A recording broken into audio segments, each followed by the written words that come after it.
right, everybody, thanks for being patient with us tonight. We're going to get back at it here. Do I have a motion to return to open session? Second. Motion by Ms. Franklin, a second by Dr. Guitry.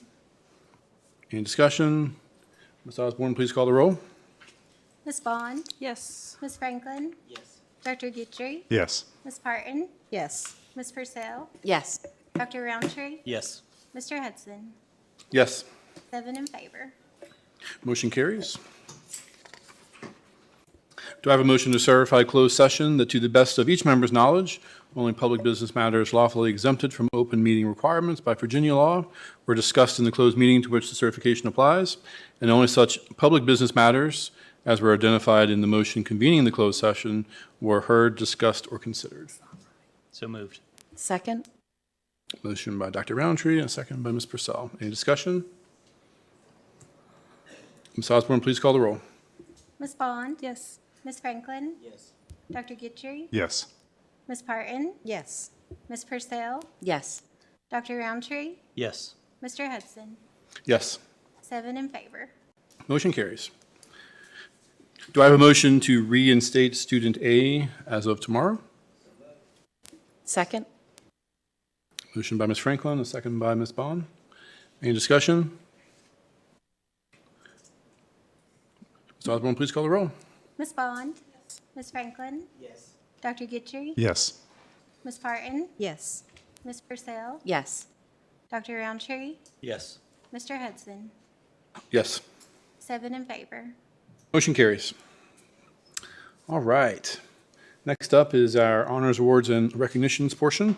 We'll start off with our MCPS mission and belief statements. Our student representatives tonight are Jomama Amin from Christiansburg High School and Naomi Ramos Mendoza from Eastern Montgomery High School. Will you please read our mission and belief statements? MCPS is an innovative educational community. We value diversity and we are committed to equity and inclusion. MCPS empowers learners to realize success in an ever-changing global society through collaboration with communities, families, staff, and students. MCPS provides a safe, engaging learning environment and intentional exposure to positive social, emotional, and academic experiences. All students can learn in order to pursue their dreams. Schools are safe places of joy, wonder, and creativity. Every person deserves to be loved, valued, and respected. Kindness is an essential skill of a responsible, productive community member. The diversity of our community is one of our greatest strengths. All people deserve equitable access to opportunities and resources. Every child deserves an advocate. Honoring the voices of students and other stakeholders strengthens the school community. Open communication and feedback are vital to our growth. Learning and teaching are collective efforts that begin at birth and involve the entire community. Relationship building and high expectations are foundational to student success. Great, thank you. Our next item of business is the student representative reports. Jomana, do you have a report from Christiansburg High School? Yes. Since our previous update at the last school board meeting, CHS has had the following events and celebrations to share. The CHS Choir Department hosted the Christiansburg Strand Pyramid Concert that included students from Bellevue, Falling Branch, Christiansburg Elementary, Christiansburg Middle School, and Christiansburg High School. The CHS Music Department hosted Elementary Night at the Theater on Thursday, April 4th, during the school day for elementary students to experience the CHS Band and Choir performing. They held 2 other performances for the community on Friday, April 5th and Saturday, April 6th. The CHS Choir and CHS Band both earned superior ratings in all disciplines at their spring assessments, which means that CHS will receive the VMEA Blue Ribbon Award. The CHS Math Mac team finished 2nd overall at the Super Mac tournament. 2 CHS students were recognized by the Blacksburg Regional Art Association as winners for the MCPS Secondary Art Show. And for winter sports season, CHS has had 2 individual state champions that will also be recognized later in tonight's meeting. Those 2 individuals were Summer Hamlin, who won the 3A 500-meter dash, along with setting a new school record, and Brady Hand, who was the 3A 138-pound wrestling state title. For the current spring sports season, CHS is off to a good start. The varsity girls softball team is currently undefeated. The boys soccer team has 3 wins, 1 loss. The girls soccer team has 4 wins, 1 loss, 1 tie. The boys tennis team has 2 wins, 0 losses, and the boys and girls outdoor track teams have had some stellar performances in their first few meets. The CHS Theater Department will host their annual Pirates and Princesses event on Saturday, April 13th from 8 a.m. to 1 p.m. Come spend a magical morning with pirates, princesses, and storybook characters playing games, completing crafts, enjoying door prizes, and other activities as well. CHS will have their 4th quarter club meeting day on April 16th, which is our final club meeting for the school year. CHS Musical Department continues their preparation for spring musical Tuck Everlasting. The musical will take place on May 10th, 11th, and 12th. CHS continues to have increased participation in their all and tutoring program that takes place on Tuesday, Wednesday, and Thursday from 3 to 4:30 after school. And in an effort to encourage attendance for the last 9 weeks of the school year, CHS has implemented an attendance incentive program for any student that attends every day for the full day during a week, and they'll be eligible to receive a $10 gift card to a local restaurant or fast food location. Currently, we are selecting 3 students from each grade level every week for the last 9 weeks. And lastly, CHS continues to move forward with construction, and some major changes can be seen as you drive down Independence Boulevard. Thank you. Great, thank you. Naomi, do you have a report from Eastern Montgomery High School? I do. EMHS has been on a steady ride these past few months preparing for big upcoming events. As well as students have been going strong and pushing through these last few months of school. This year's prom was a blast on April 6th. Seniors and juniors looked forward to our Enchanted Forest-themed prom. Walking into the venue, it was very captivating and definitely a dance to remember. Also, looking on the positive side of things, our Interact Club partnered up with the American Red Cross staff to set up a blood drive for March 1st. It was very successful, and we thank all the amazing blood donors who participated. In total, we collected 20 units of whole blood. Something exciting that happened during March as well was Mr. Eaton brought back an annual field trip to Washington, D.C. for March 15th. And many students raced to get a spot on the buses to have a very fun and educational field trip to D.C. We also finally have our set graduation date for May 17th, and I can confidently say that seniors are eagerly waiting for that day to come. We are also proud to announce that Elise Dunnington placed first place at the MCPS and High School Student Art Show at the Montgomery Museum on March 7th. It was a very beautiful piece of artwork. Our upcoming events include a lip sync battle and talent show on April 10th during club time. It will be hosted by YOVASO and our music club. We are inviting all our EMHS students, teachers, and administration to participate. Donations from entry will also greatly benefit the organization. And on April 27th, there will be an EMHS plant sale. Also, the Corps of Cadets is collecting donations for Eastern Montgomery Elementary 5th graders on April 17th. Any donations, such as hygiene items, are encouraged for up-and-coming 6th graders. In addition, our school will be looking forward to our EMHS band's performance for the opportunity to play God Bless America during pre-race festivities at the NASCAR race in Martinsville on Sunday, April 7th. Now on to sports. I'm happy to announce that EMHS is very proud of our athletes. They've made great achievements for every game, no matter the outcome. Starting with our baseball team, they have been having an amazing season with 5 games won out of 7. Our softball girls have been having a steady season and with amazing achievements and improvements within the team. And our EMHS soccer team has been on a winning streak for the last few games. We are eagerly looking forward to our athletic seasons and are proud of each and every one of their accomplishments. Thank you. Okay. Great, thank you so much, appreciate it. All right, next up, we are all in for a treat tonight. We have the Margaret Beeks Elementary School 5th graders here to perform a scene from their play, The Lion King. Students worked on rewriting and adapting the script, and the entire 5th grade class worked on the play, either acting, singing, building sets, making costumes, or doing makeup. And we all can't wait to see it tonight.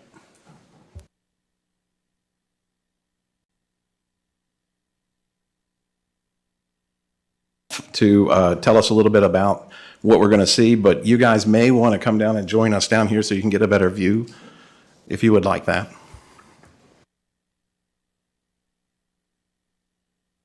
I'm going to talk this way. So this is the second year of our 5th grade play at Margaret Beeks. Our fifth graders last year came and asked for permission to do a play that they had written, an adaptation of Moana. And it's so excited everybody that our fifth graders this year wanted to continue the tradition and have an adaptation of The Lion King for us. They're going to perform the scene Hakuna Matata. And we have our chorus birds who are going to be here with us are Kate, Maya, and Dalen. Young Simba is played by Braden. Adult Simba is played by Henrietta. Pumbaa is Evie, and Timon is Jade. We've had a lot of community support for this. Ms. Larson is our STEM teacher. She's worked on the theater aspect. Mr. Ballard is our music teacher. He has worked on the musical aspect. We have one of our costume designers, Amelie, is here. One of our our former fifth graders, it's now sixth grader at Blacksburg Middle School, has helped extensively with choreography. Charlotte is here as well. So we have a huge production here. And without further ado, I'm going to let them perform Hakuna Matata for you.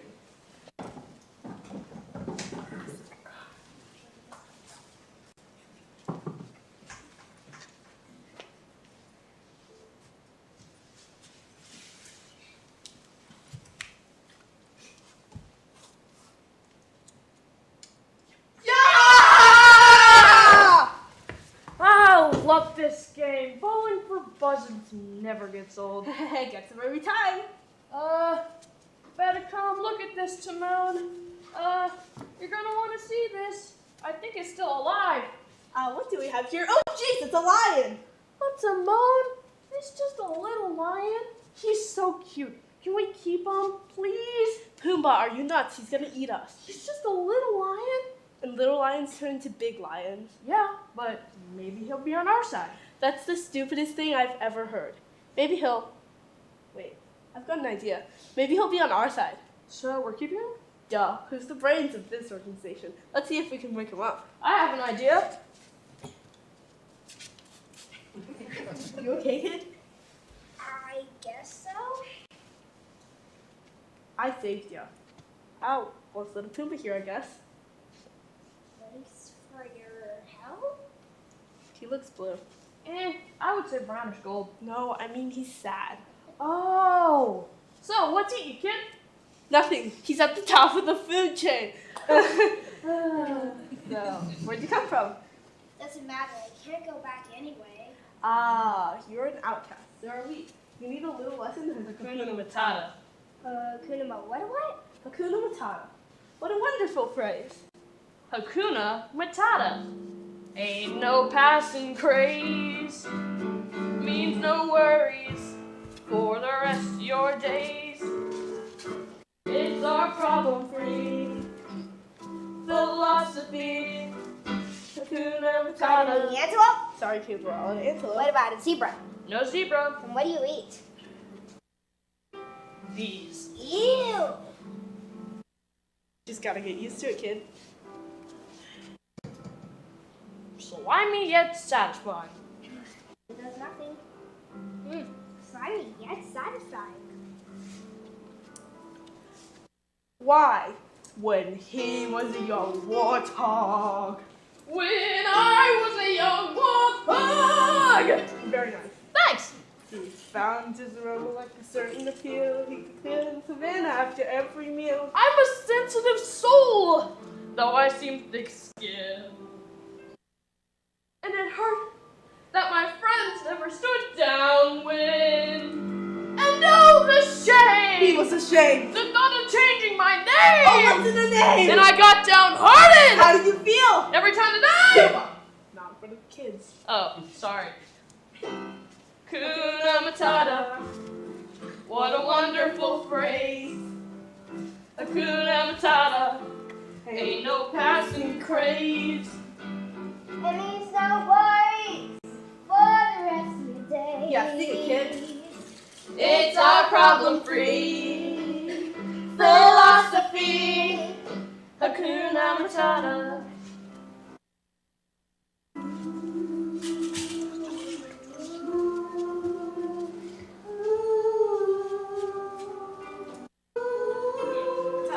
Hakuna Matata, Hakuna Matata, Hakuna Matata, Hakuna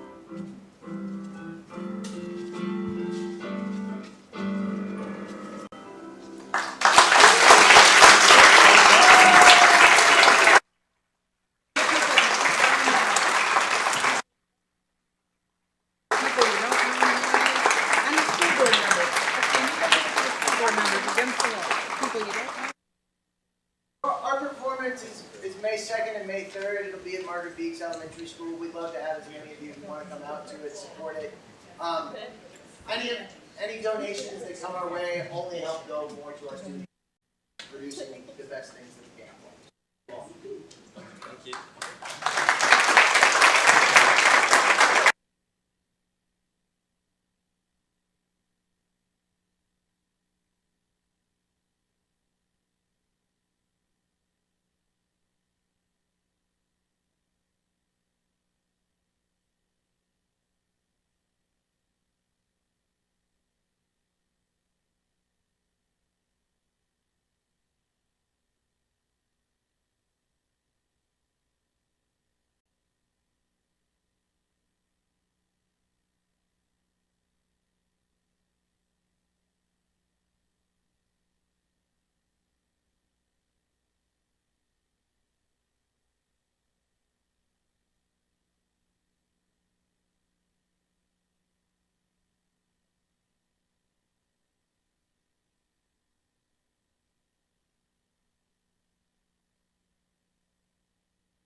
Thank you, everyone. That was outstanding. Next up, Mark Husband will begin our recognition of the VHSL Athletic Winter 2023-24 state champions. Again, thank you for the opportunity to recognize MCPS students who won VHSL athletic state championships during the 2003-2004 winter season.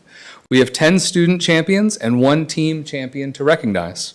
To recognize these students, we have Ms. Wood-Setzer, principal at Blacksburg High School, and Mr. Gwynn, principal at Christiansburg High School.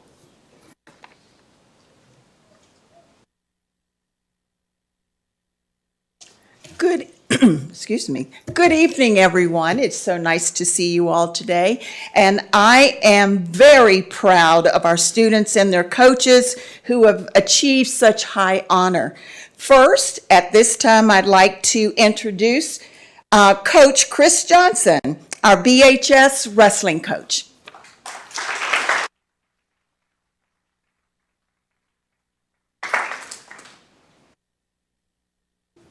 Hello, thank you for having us. I'm honored to celebrate with Braden Henderson, who won the 132-pound 4A state championship for us this year.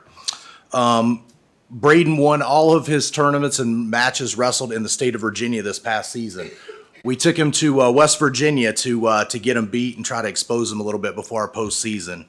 One of his losses up there was to a 3-time state champ, and the other one was to another state champ. So very quality competition that he faced. Braden finished this season with a record of 38-2, and he won the Titan Tough Man for the 3rd time. He won the Judges Invitational at John Hanley High School in Winchester. He won the Big Blue Tournament here at Christiansburg. He won the 4A region tournament for the 2nd time. This year he defeated a 2-time state runner-up in the finals of that with about a 1-minute pin in the finals, which was fantastic. That carried him into the state tournament, and Braden was able to get a reversal with 4 seconds left in the match to win 2-1. That match not only won him a state title, it was his 100th career victory, and it was on his birthday. He is the first Blacksburg wrestler that I'm aware of to reach 100 wins, first for me, and really happy to celebrate Braden. Love to bring him up and acknowledge him.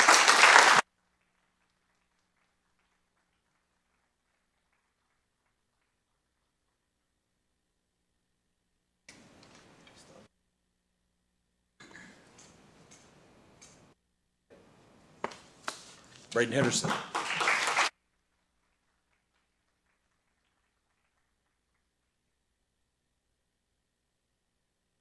I'm very excited to introduce to you Mr. Chris Riley. He is our BHS coach for swim and dive. One of my favorites because that's what my grandchildren do.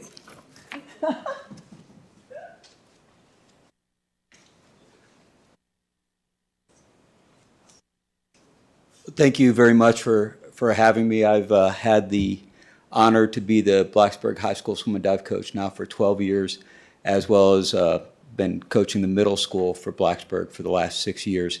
And I'd like to bring up Theo Villanueva first. Theo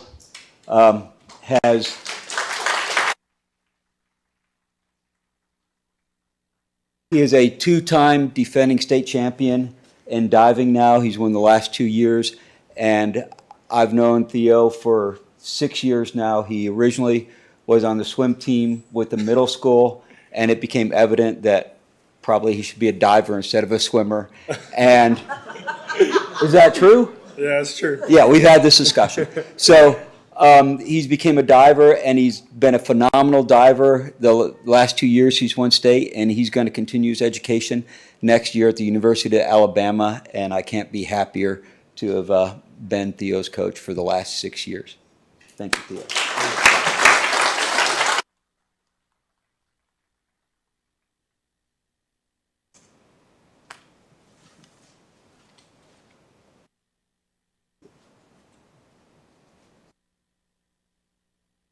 I pushed something.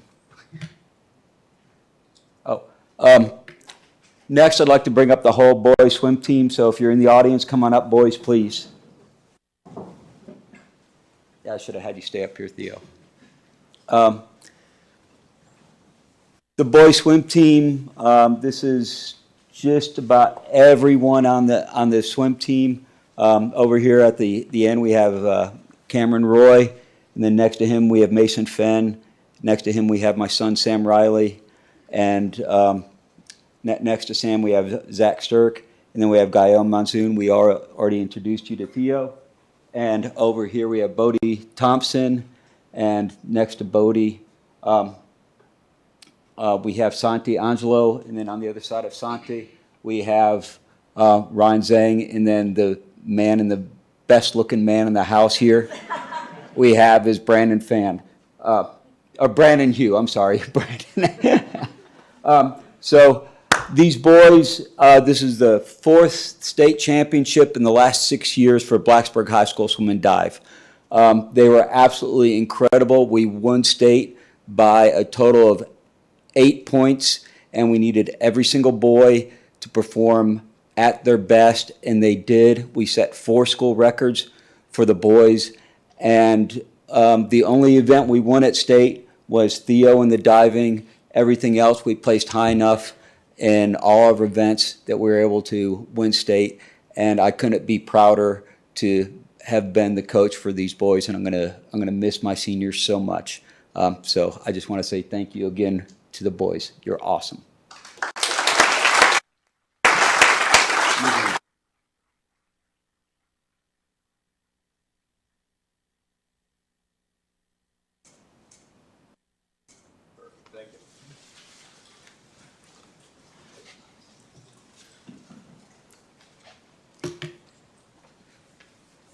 Our girls took 3rd place this year in state, but we did have one diver that won the state championships. And Peyton, why don't you come on up here?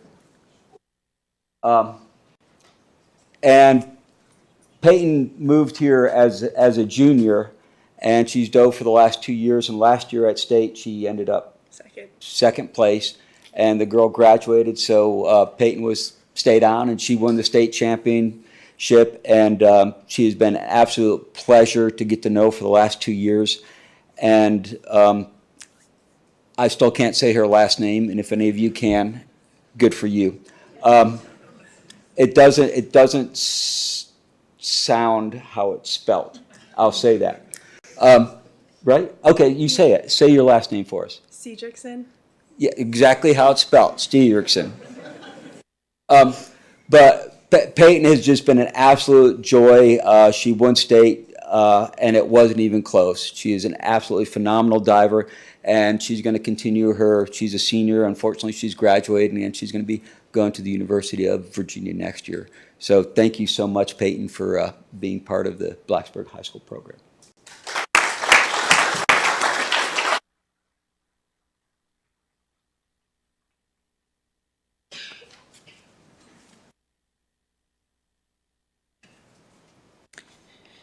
Okay, so Stephen Howard is our BHS track and field coach. However, he is ill tonight. So we do have an assistant coach, Mr. Chad Cox, who is going to come forward and talk to us about our wonderful state winners for track and field.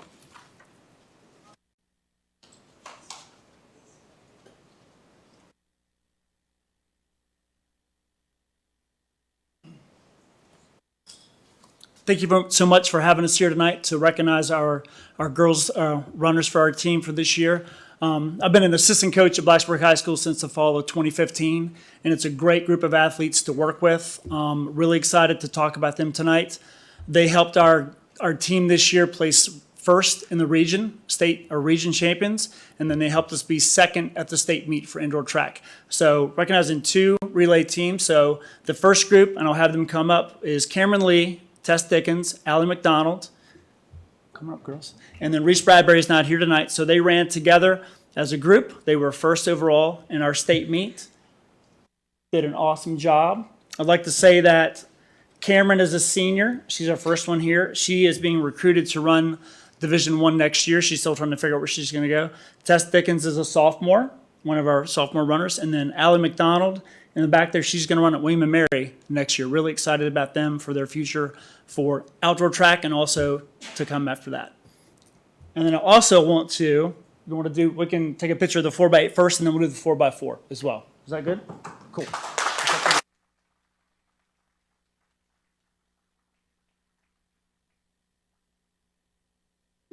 Cool.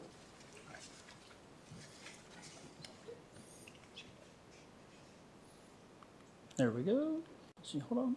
There we go. Okay. So for the 4x4 relay, we're going to invite Penny Griggs to come up as well.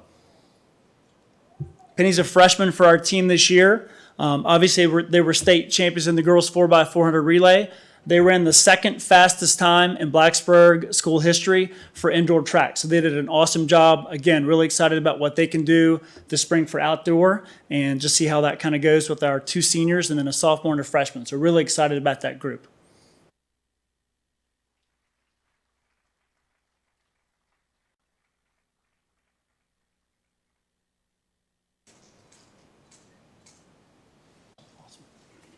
Thank you.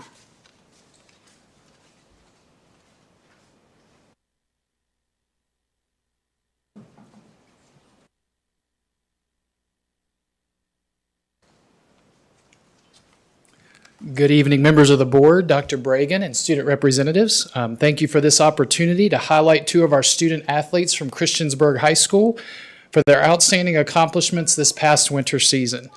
At this time, I'd like to ask Brady Hand, one of our wrestlers, to please come forward as we talk about him a little bit.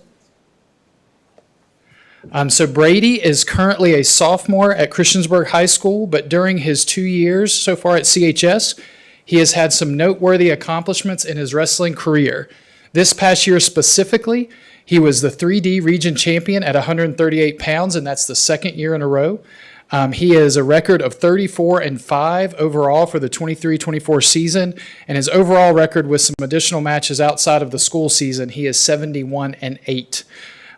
He was the Region 3D champion. He was also the Big Blue Wrestling Tournament champion. He was named the most outstanding wrestler at the Big Blue Wrestling Tournament. He is ranked number 2 in all classifications in the state of Virginia. And remember, we have 6 classifications, and we are in the 3A classification. He is undefeated in the state of Virginia, and his only losses were at the Beast of the East and Powerade wrestling tournaments. This past weekend, he wrestled in a 3-day tournament and finished 4th at the National High School Coaches Association Wrestling Tournament in Virginia Beach. And to cap it all off, he was the 3A state champion at 138 pounds for the 2nd year in a row. So congratulations, Brady.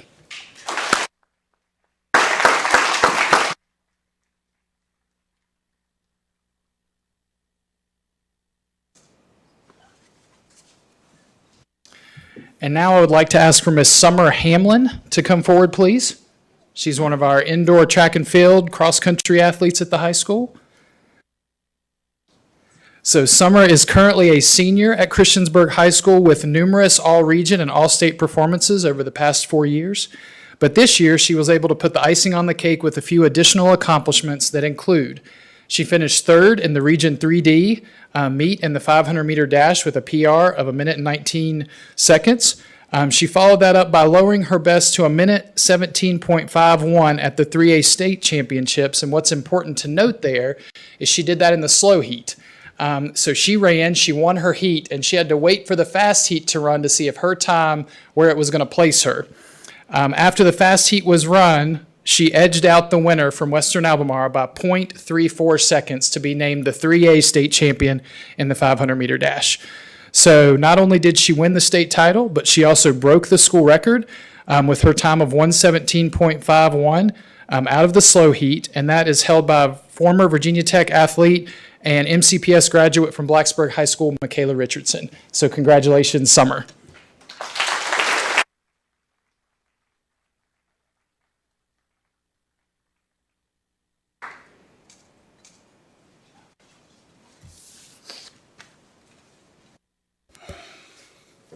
Great, thank you all. Outstanding accomplishments tonight. Next up, Mark Husband will begin our recognition of the Blacksburg High School DECA state champion. Hello again. At this time, we'd like to thank you for the opportunity to recognize a state champion in the Virginia DECA competition. We anticipate this being the first of many such recognitions. DECA is a co-curricular organization that is paired with all marketing courses in Virginia. Students compete in a variety of skill and knowledge competitions, and the winners go on to the National DECA Conference. At this time, I would like to ask that Ella Prevette, her mother, and her marketing teacher, Miss Catlett, come forward.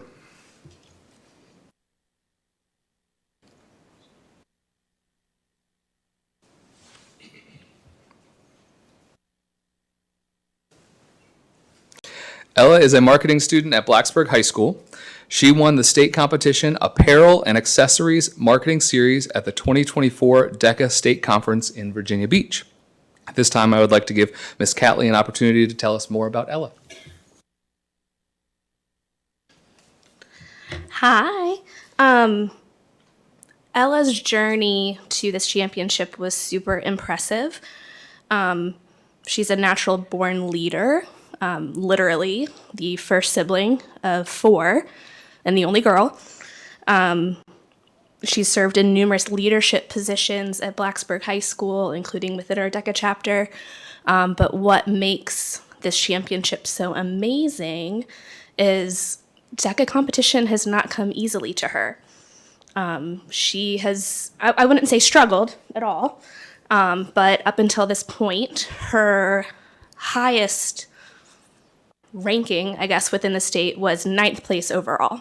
So to finish out senior year with a first place finish is very stinking impressive, and it's been really, really cool to see all of that hard work that she's put into this pay off. So very, very proud of her and very excited to be here to celebrate her tonight.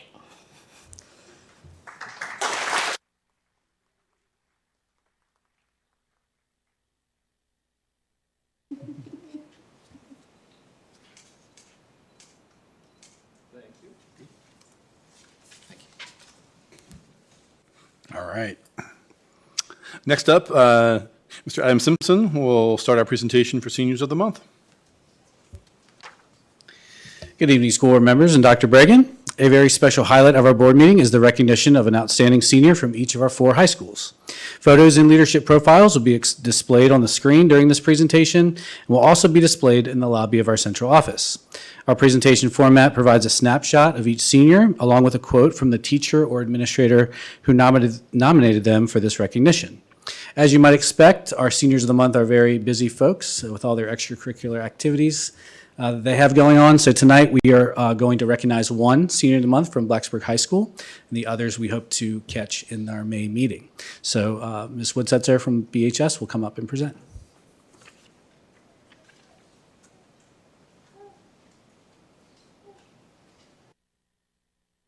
Good evening once again.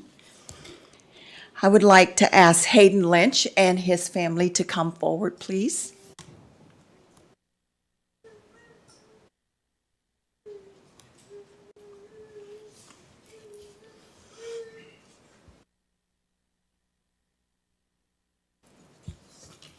Blacksburg High School is honored to have Hayden Lynch as our April Senior of the Month. Hayden is an exceptional and curious math student. He is a hard worker, but has a calm energy while learning that makes him an absolute pleasure to be around. He has an intuitive approach to mathematics, and an easygoing personality makes learning fun and enjoyable. Hayden participates in class, actively listens to others' perspectives and ideas, and uses feedback to correct any misconceptions. He asks deep and meaningful questions that further his understanding and the understanding of his classmates. He is exemplary in his study habits and actively seeks help when needed. Hayden earned a 5 on the AP Calculus AB test and continues to challenge himself academically by taking dual enrollment AP Calculus BC, AP Computer Science Principles, and AP Statistics his senior year. He is truly an exceptional and accomplished math student. Congratulations, Hayden.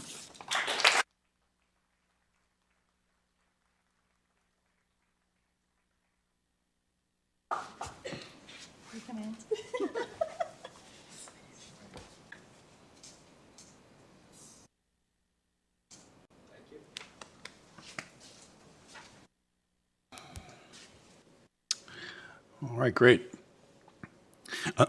Next up, Dr. Amanda Widener will begin our recognition of MCPS Leaders of the Year. And Dr. Widener, if you'll give Dr. Bregan and I a minute, we'll come down.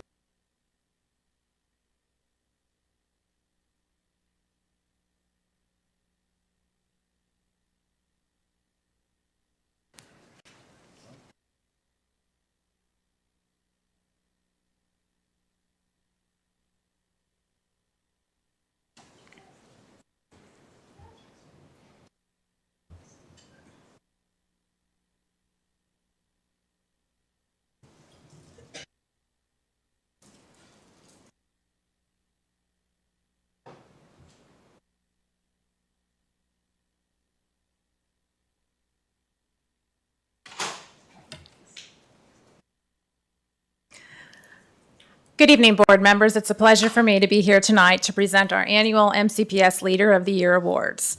Last year, we introduced this award to complement our other staff recognitions, including Teacher of the Year and Support Staff Employee of the Year.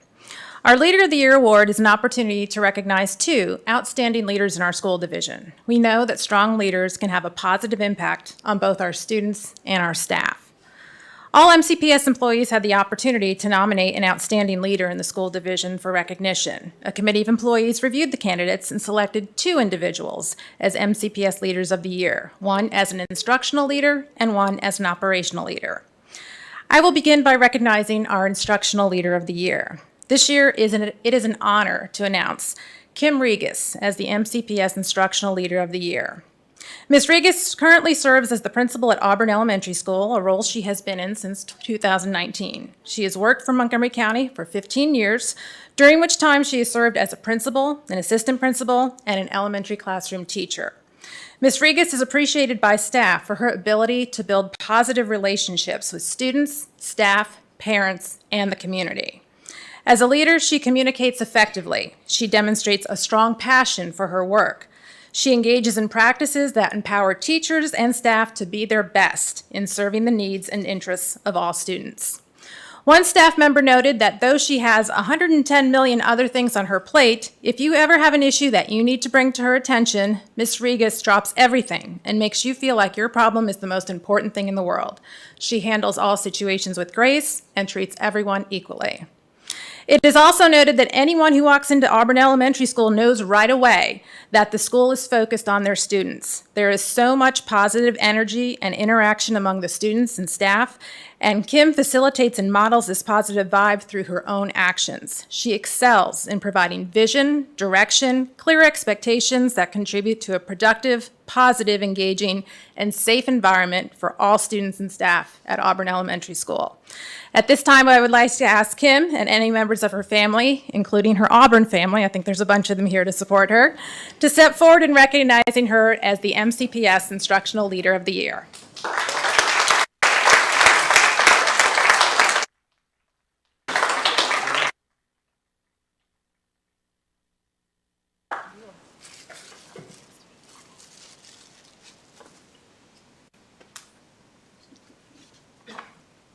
Oh, sorry. The whole family was coming. Okay, now the whole family. Yeah, come on. Bring the team. You look our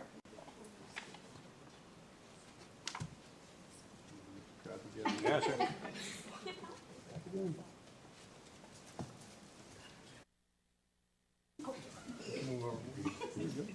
Gotta get tighter on this side.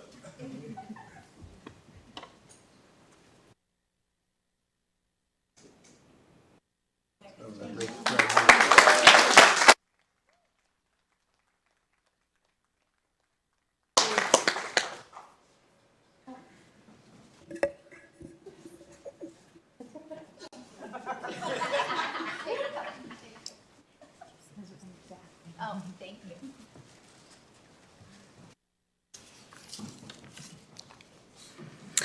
Our next recognition is for the Operational Leader of the Year. It's an honor to announce that Angie Bland is the recipient of this recognition. Ms. Bland serves as the supervisor of purchasing for the school division.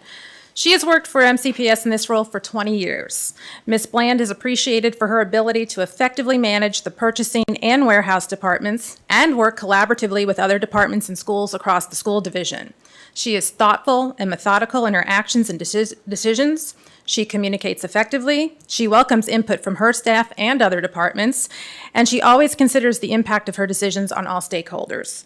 Ms. Bland's attention to detail and planning is evident in her successful management of the movement of schools during the construction and renovations of buildings, a task that requires great attention to detail, customer service, problem-solving, teamwork, and time management.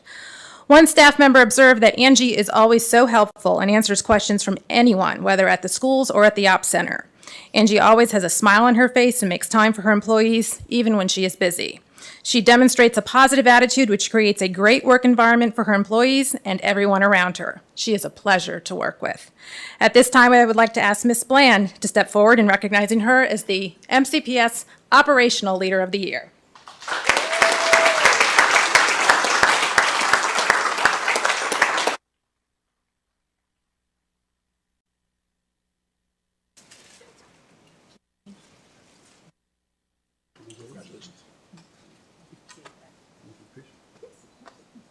We have operations team members.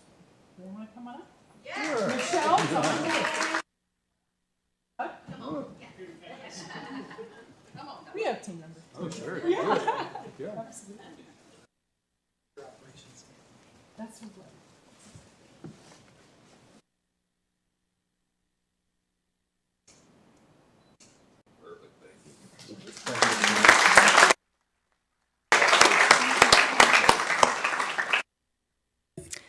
At this time, the board will take a 10-minute break.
All right, everyone, we'll get back after it here.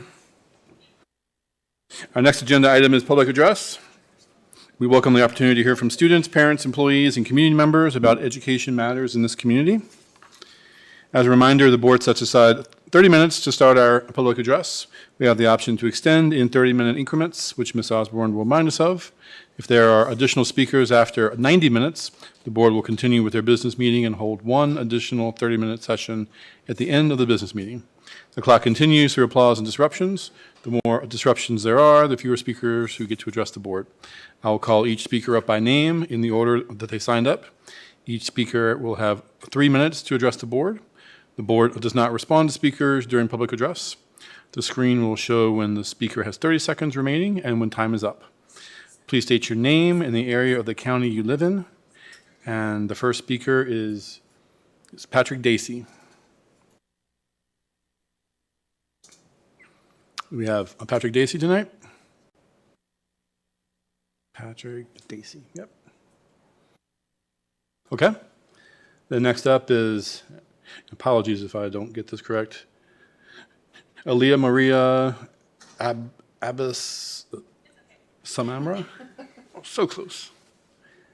Followed by Natasha Croy.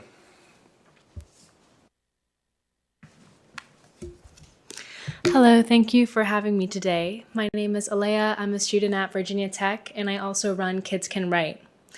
I remember writing stories in the 1st and 2nd grade. I used to print out pictures of Mickey Mouse characters, glue them on paper, and make my own plots. To me, I was already an author, and I know so many kids have done something similar, wishing their final work could have professional binding instead of paper clips and staples. One day when I was 9, I learned that self-publishing was not only possible, but free. So I self-published my own book with the help of my mom, and I tried to get my friends to do the same, but none of them ever finished their journeys. In the summer of 2022, I began Kids Can Write as a nonprofit, and the first Kids Can Write program ran at Gilbert Lincas Elementary with 30 Virginia Tech tutors and 15 children. Now we've had 9 successful programs consisting of over 200 tutors and over 100 children published as authors in the Blacksburg area. And these are some of the books that have been published. They're published on Amazon, and their pictures are in the back of them, and they each make their own revenue from the books they make.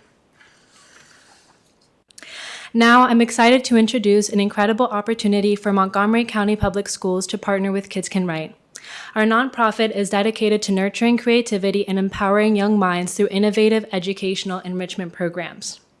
By collaborating with MCPS, we can offer discounted summer camps and year-long enrichment programs focused either solely on writing or also on coding, game development, website building with AI, and music.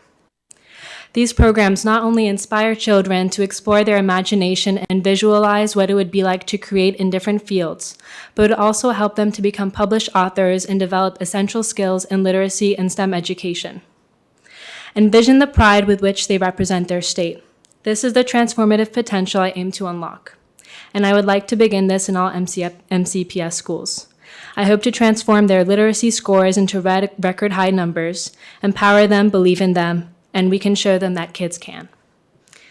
I have some flyers with more information that I can just pass around. And that's all. Thank you. Great, thank you. Next up is Natasha Croy. Okay. How about Dave Sisson? And then next up is Brad Hill. Hi, I'm Dave Sisson. I live in Elliston. Ladies and gentlemen, thank you for members of the board and Dr. Bregan for allowing us the opportunity to share with you tonight. I grew up in that area, lived there, went to high school, played basketball, baseball, and football at the high school when it was Shawsville High School years ago, before your time for many of you, I guess. But I'm here tonight to speak about I'm representing many other people I've spoken to about this issue, and that's to allow the community to use the auxiliary gym that was built years ago. In 1997, when they proposed the school, it was to be shared by the school and the residents of Eastern Montgomery County, since there was no recreation center in that community.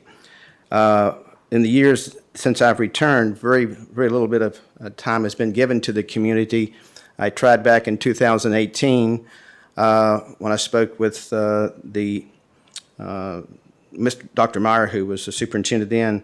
The assistant said, we'll make it happen, but it never did. We did it for a little while. COVID came in and nothing's happened since then.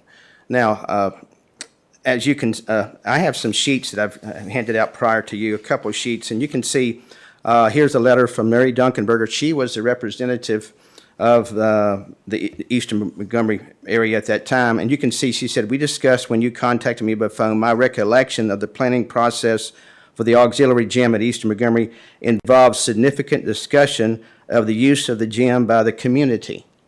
See, we don't have down there what Christiansburg and Blacksburg have. We don't have that.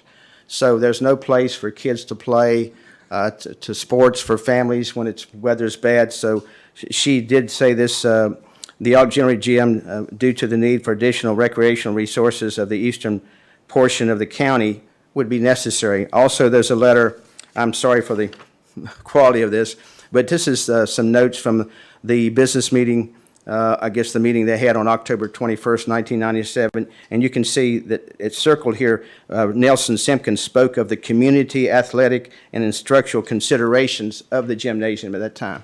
Now, I spoke to Dr. Bregan just before the meeting, and he said he's spoken to the principal about having people to volunteer their time to help from the staff. What if that doesn't happen? I'm asking the school board to provide the funds if necessary, just on Sunday afternoons, just to provide that facility for people of the area, because we don't have the same opportunities. So it's not only for teenagers, but for children, families, seniors like myself should have a place to have indoor facilities. We're asking to provide an open gym on Sunday afternoons, excluding major holidays, just for the people of that community. The board is asked to provide the fund if necessary, which would be a very small amount compared to the large budget. Thank you so much. Okay, next up is Brad Hill, followed by Shelley Maycock.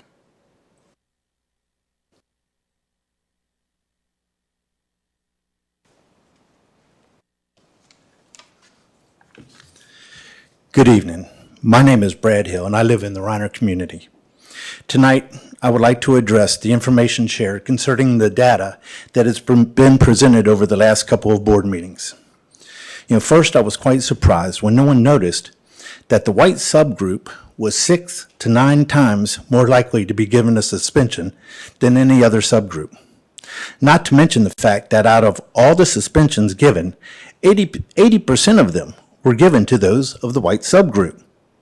Seeing such a disparity, it surprises me that no one else noticed. However, that's the funny thing about data. People see what they want to see and can use it to provide evidence for one's agendas. I do agree that the data that night, or those 2 nights, seemed alarming in how it was presented. However, I would like to address what was not presented. I didn't see any information about the socioeconomic status of those represented. I didn't see any information about how many students involved were in foster care situation, a broken home, or a dysfunctional family. I didn't see any breakdown as to whether those involved got sleep the night before because they were on social media or couldn't sleep because the adults in their home were yelling all night. What I'm saying is there's much more to collecting data than just looking at a small sample. For example, how many of those represented were repeat offenders? How many got to school after getting in an argument with their boyfriend or girlfriend or someone at home? How many had just been evicted? How many didn't eat? How many had loved ones get seriously ill or die? And how many were assigned discipline by an administrator of their same race? How many were disciplined because of their interaction with a sub? How many didn't have an aide show up that day? How many were warned countless times before? If I recall, it was stated by the 2 gentlemen that the suspensions were considered a last resort to respect the safety and learning of others. Isn't part of the MCPS mission statement about providing a safe learning environment? I guess what I'm really trying to say is, How about instead of pointing fingers and blaming others for unfairly assigning suspensions, especially those approved to work in our schools, let's encourage those that receive the suspensions to accept the consequences for their actions. When people blame others, they don't learn. They don't internalize and thus don't change. It was stated that things have been this way for 25 years. I don't want it to continue for another 25. In conclusion, one of my favorite pastors is a black pastor from Texas named Tony Evans. I remember a saying he had that I believe and adopt. He stated that we didn't have a choice in our skin color, our parents, our disabilities, the country in which we live, or the time period in which we were born. However, we do have a choice in the attitude we take and how we treat each other. I encourage all here to do the same in action, word, and deed. Thank you very much. Thank you, Mr. Hill. Next up is Shelley Maycock, followed by Chris Thomas.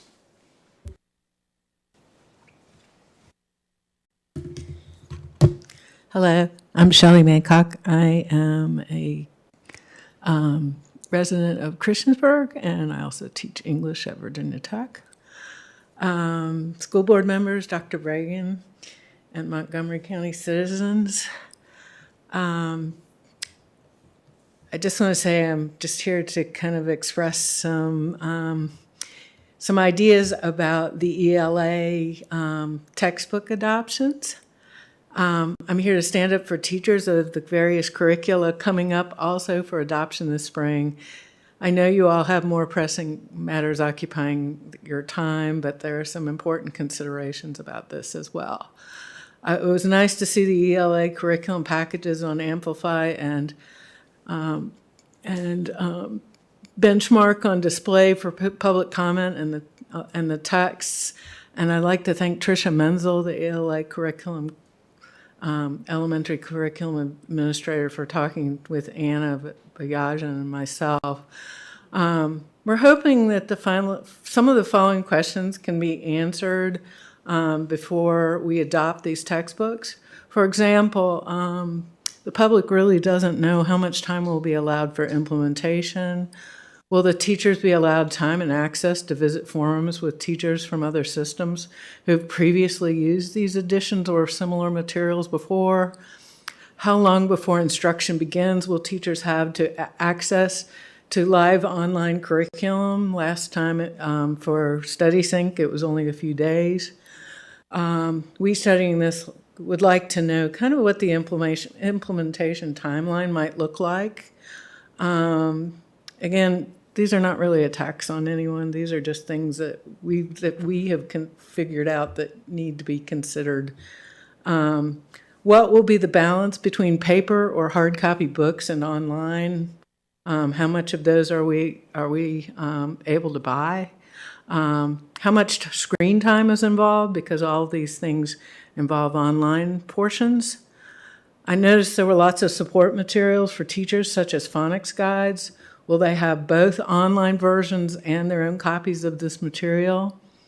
Will teachers have flexibility in choosing supplementary texts not included in the textbooks in accordance with MCPS Policy 6-5.5, as reiterated in the petition that many of us brought to the board in 2022 for StudySync? How much do we follow the Virginia Literacy Act, the new law, and at the same time stand up for the autonomy and professionalism of our own teachers? Will the MCPS curriculum administrators also provide the public with academic research independent of the publisher's influence, supporting the adoption of these materials and methods that guided their choices? Thank you, Ms. Maycock. Your time is up. Thank you. Thanks. Got it right on the money. Nice, good job. Last up is Chris Thomas.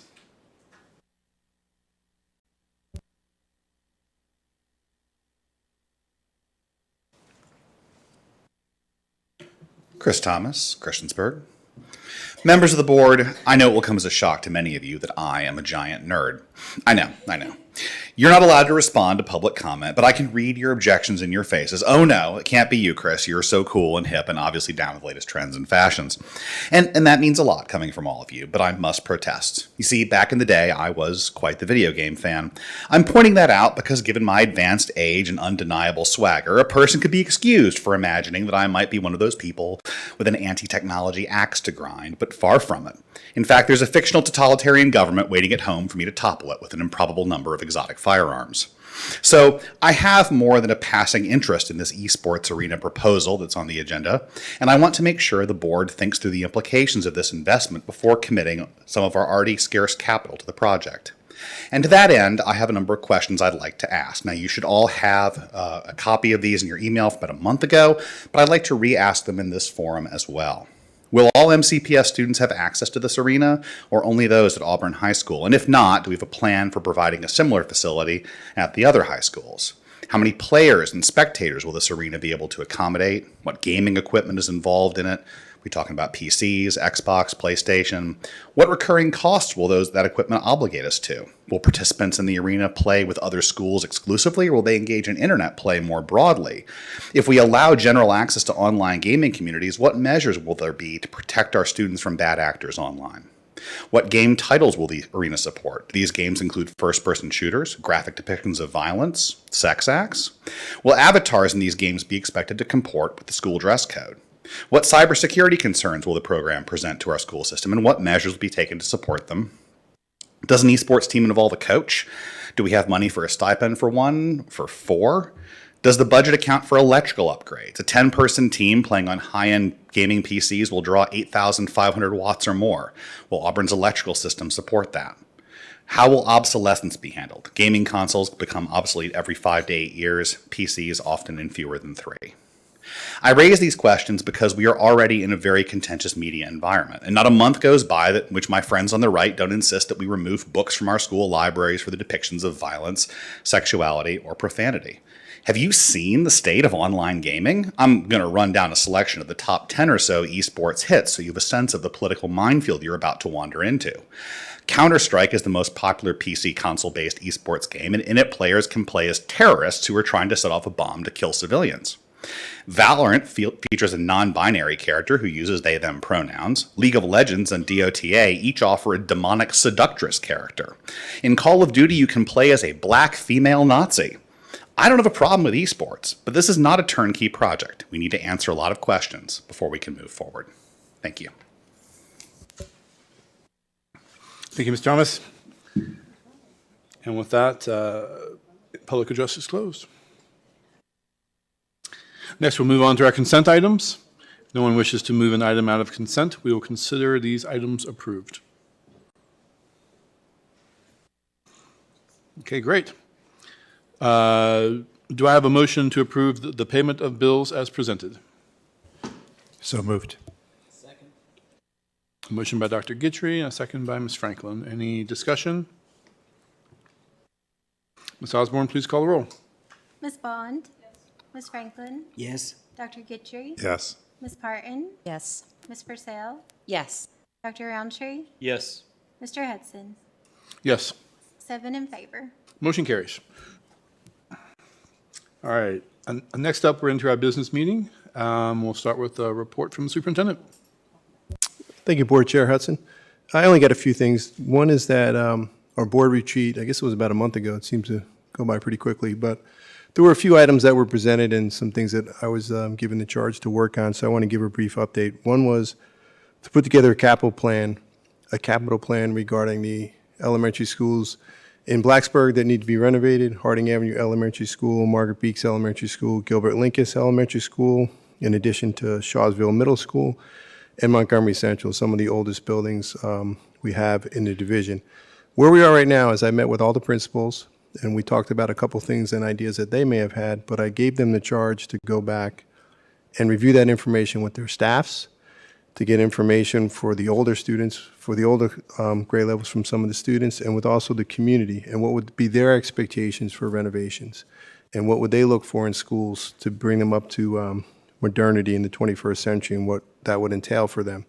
So we're getting that information, and once we get all that, we'll get together with some of the people that put these together, our own facilities people and the architects, to get a rough idea on what those types of revisions would cost. And then I'll plan to bring that back to the school board for discussion, not for any idea we're moving forward or anything, but here's what we talked about, here's what our thoughts are, here's what we got from our school communities on what they think they would need to help their children become all they're capable of becoming.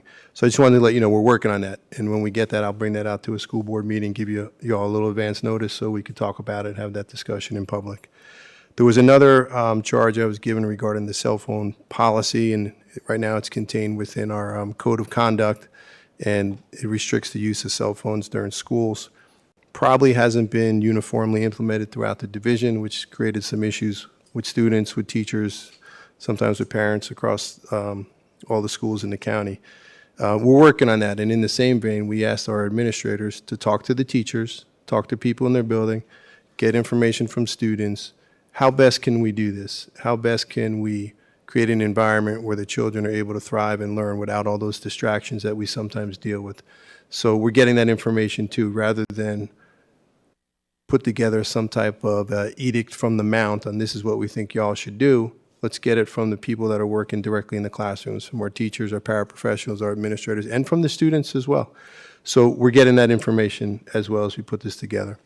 And as you all are aware, that Christiansburg Middle School did a kind of a pilot starting on March 1st on restricting some of the access for their students.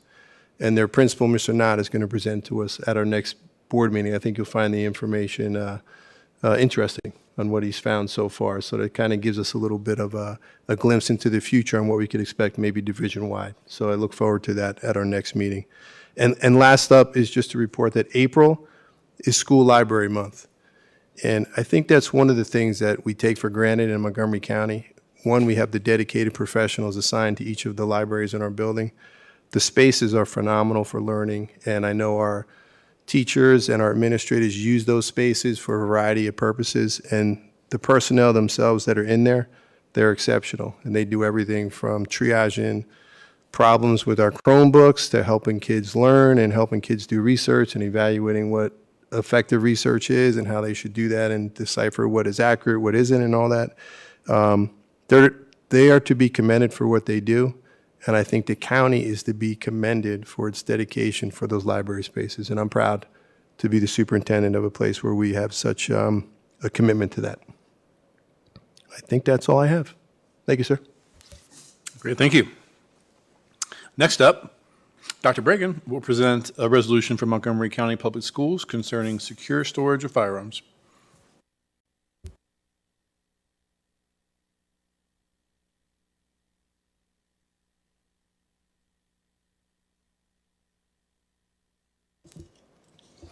Chair Hudson, would it be okay if I read the entire thing? Because I think it's important. You know, we had some discourse about this and some discussions, and we looked at some other examples across the state on some other school divisions that put together a resolution. And we thought this was pretty appropriate for us to do at this point. So I'm going to read through it, and we ask that the school board vote on this evening and discuss it and do whatever we normally would do. But basically it reads as such. Montgomery County Public School Board resolution concerning secure storage of firearms. Whereas an estimated 4.6 million American children live in households with at least one loaded, unlocked firearm. And whereas every year, roughly 350 children under the age of 18 unintentionally shoot themselves or someone else.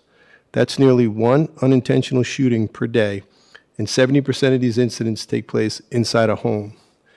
And whereas another 1,200 students and teens die by gun suicide each year, most often using guns belonging to a family member. And whereas in incidents of gun violence on school grounds, 75% of active shooters were current students or recent graduates. And whereas evidence strongly suggests that secure firearm storage is an essential component to any effective strategy to keep schools and students safe, and whereas research shows that secure firearm storage practices are associated with up to an 85% reduction in the risk of self-inflicted and unintentional firearm injuries among children and teens, and whereas the United States Secret Service National Threat Assessment Center emphasizes the importance of appropriate storage of firearms because 76% of school shooters use firearms acquired from the homes of parents or close relatives, and whereas across the country, lawmakers, community members, and local leaders are working together to implement public awareness campaigns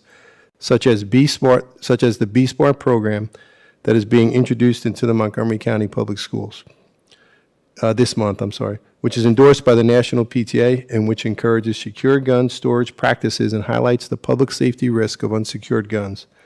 And whereas school districts across the country have begun proactively to send materials home to parents and guardians, informing them of applicable firearm storage laws and firearms secure storage best practices.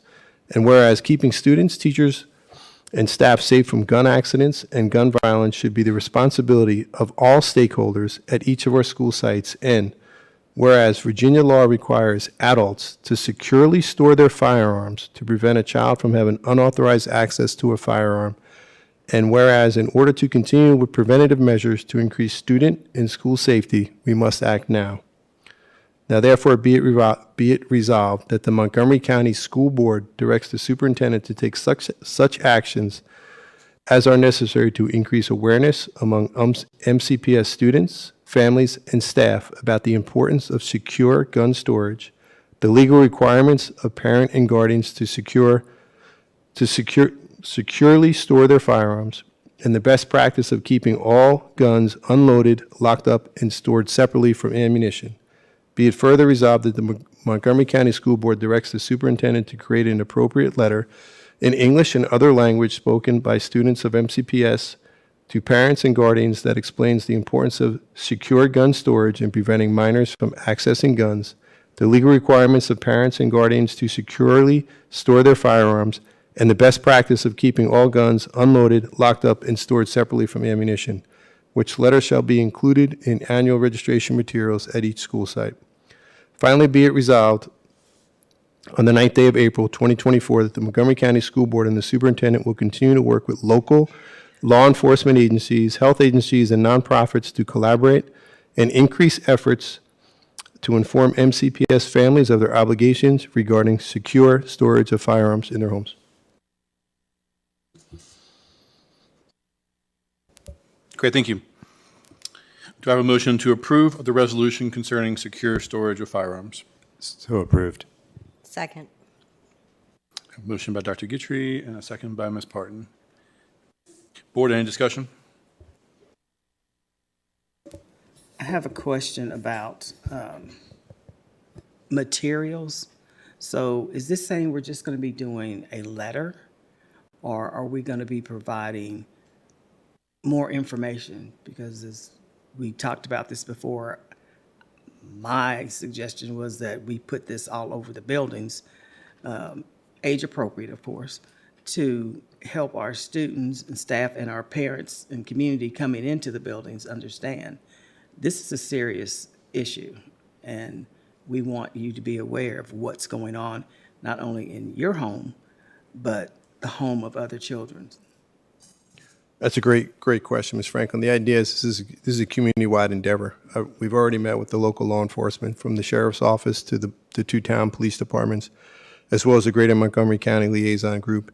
And everyone is committed to doing all we can to get this information out there. Everyone that I've spoke to, all the committees and meetings I've been a part of. So it would be much greater than just sending the letter and putting that information out. That would be a starting point, but it would be to put this information on our website and adopt all those practices and share that information, as you said, on posters and information as much as we can. And, try to train parents too, when your child's going over to somebody else's home, like you would ask, any other security questions. You have firearms in the house, are they stored safely and securely? Because your child may not be comfortable in a home that has guns, and going somewhere that they do, where their children are well trained, they may not know how to properly handle them. So it's really important. So the idea is to get that information out in as many places as we can: social media, our website, across every domain. Thank you.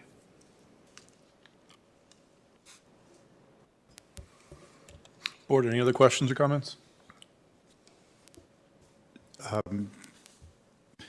So just to echo what Ms. Franklin spoke about, it would be great to get a presentation after you put together a plan that incorporates the letter, but other activities are going to take place. And I had we had a really good conversation, Ms. Purcell and I, with the mayor of the town of Blacksburg, and it was really encouraging. But I also want to thank you, Superintendent Bragan, for the alacrity with which you responded to the request and after the presentation. I think this is so important for our community, so I'm glad to see that we're not waiting. But I think I see this as a first step, and I'm sure that others on the board would agree that it's an important first step, but only a first step. Ms. Parton, any comments? So, yeah, I just want to reiterate that this is a law by the state of Virginia. So this has been intact for a while. So if you do not do this or abide by this, there can be legal consequences. So just want to make sure that I reiterate that statement. It is a law of Virginia to keep firearms secure. Absolutely. Ms. Vaughn? Ms. Purcell? To echo some of what others have said, just thank you so much, Dr. Bragan, for working on this over the last few weeks, and for all the outreach that I know others have done with leadership across the county, and for just taking this important first step. Thank you.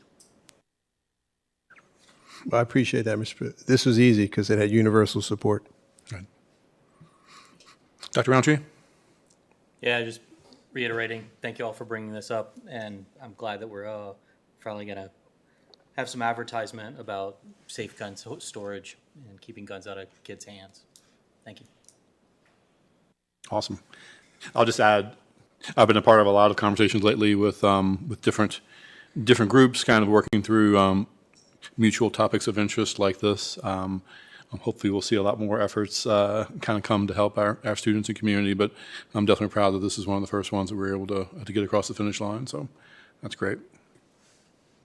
I was going to ask, you mentioned the town of Blacksburg, and I know at the liaison meeting, there were Christiansburg Town Council members there, so I assumed that they came on, or you had that discussion with them as well, or do you need Yeah, us absolutely. to We- reach out or go to a town, No, at the Greater Montgomery County Liaison Committee, we have representatives from Virginia Tech, from Blacksburg, Christiansburg, Radford.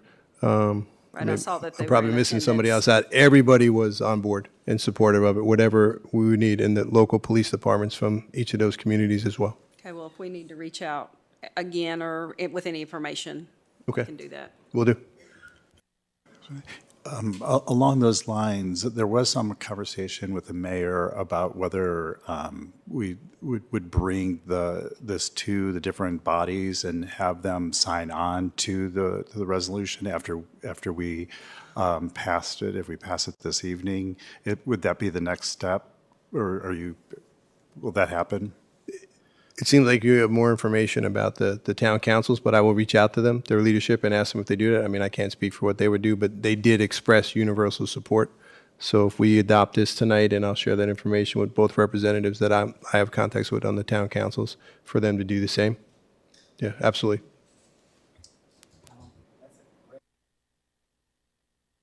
And I think the Board To of have them sign- Supervisors might yeah, be open but to. to do their own resolutions also. Yeah, so it shows everybody's got their own resolution supporting this effort. That's a great point. And thanks, Mr. Purcell. I forgot the Board of Supervisors are a big part of that Greater Montgomery County Liaison Group as well. There.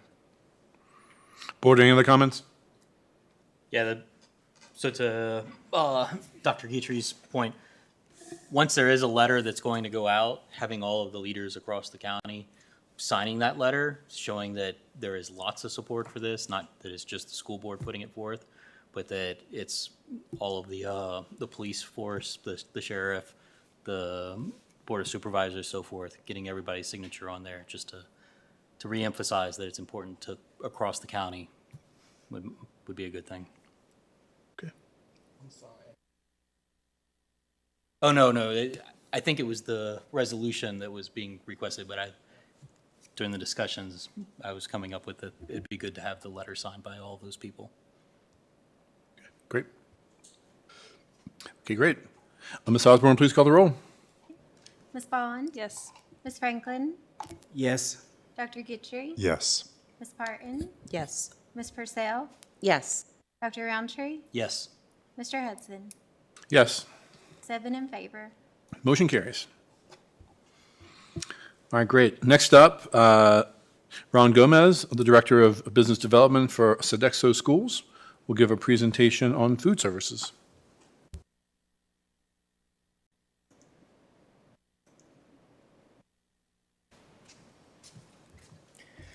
Good evening, Dr. Bragan, distinguished members of the board. I have the honor to speak with you here today about some of the exciting things that we've put together as a company if we're selected to be the child nutrition provider for Montgomery County Schools. So I'm going to share with you a little bit of the information that we put together in our submission. But before I do, wanted to share with you a little bit about Sodexo because we're one of the largest companies that most people have never heard of. So we have roughly $25 billion in revenues globally. We have 470,000 employees, and we've been feeding students for over 55 years. Now, here in Virginia specifically, we feed more students than any other company. We have one of the largest footprints for any food service management company. We feed not only military bases, but hospitals and universities as well. So a little bit about what we put together for the students of Montgomery County Schools. So there's typically two things that people think about when they think about food and where they're going to dine.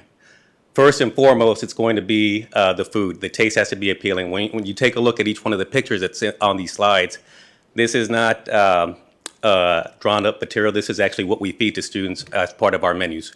So we offer at the elementary level 4 different choices daily, and we're trying to appeal to different taste profiles for the students. So the other thing that comes along when you're doing a dining program is the ambiance. Is it inviting? Is it the setting that you want to go into? So many schools will have a very stale and sterile approach to it, where you have stainless steel.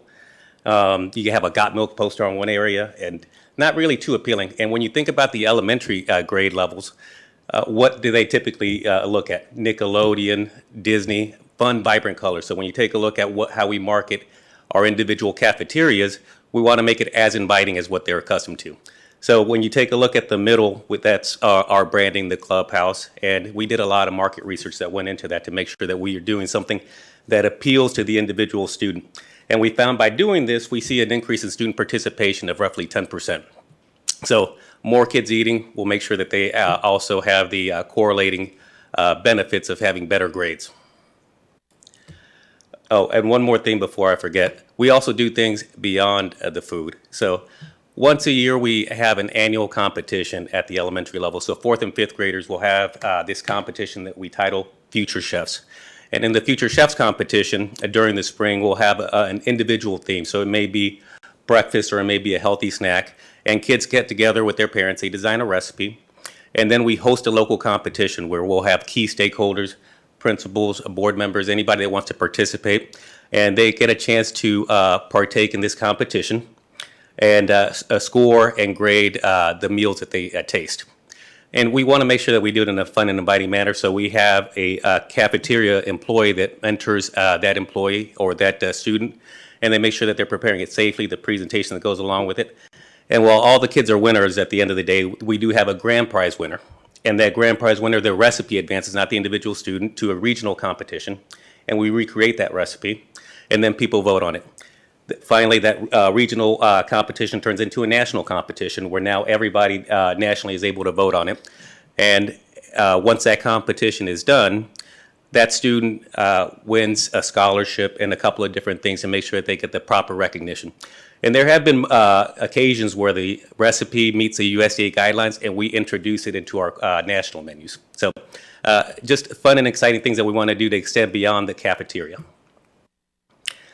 At the middle school, what our research shows is that students at this age want even more choices and variety, and they're also more into made-to-order items. So we offer 6 to 8 different entree choices daily. You see the marketing and the branding that appeals to this grade level. And we also want to make sure that we're informing students on what goes into their body and also having them involved into what we're going to put on the menu. So for example, we'll have some technology that we call My D-Text. So students have an opportunity to text different things for feedback that we're receiving. So a few months ago, we wanted to have the students decide what dipping sauces they were going to have for the French fries the following week. So we had 4 different choices on there. We had ranch, hot sauce, barbecue sauce, spicy ketchup. But we were able to see real time what information the students were giving us. And when the students actually see new things on the menu, they know that it's based off of their feedback, and that's what means something to them. And also with the made to order, you see on the right, we have a baked potato bar. We want to make sure that we're appealing to what they would like. So this is, again, something from our actual serving lines, and this is something that really engages students. And again, when we take a look at this, our whole focus is on student participation. You hire us, we have a scorecard. We're looking at student participation increases. So when we give you quarterly reports or annual reports, we're going to share with you how we've increased that student participation. And at the high school level, we have what we call Taste 4. So Taste 4 is set up more of a food court style setting. And at this stage, our market research has shown that this generation of high school students, 30 to 40% of them get menu fatigue. So what is menu fatigue? This is when you don't have a lot of variety after the second or third iteration at Taco Tuesdays. Students would rather not eat than eat the same thing over and over again. So in order to combat that, we have 10 to 15 entree choices daily. And in addition to that, we want to make sure that we don't just have the same 10 to 15 different entree choices daily. So with us being a very large company, we borrowed a concept from our universities. And what we do in universities, we have pop-up restaurants. So a pop-up restaurant is, think of one individual serving line that's dedicated to a particular different theme.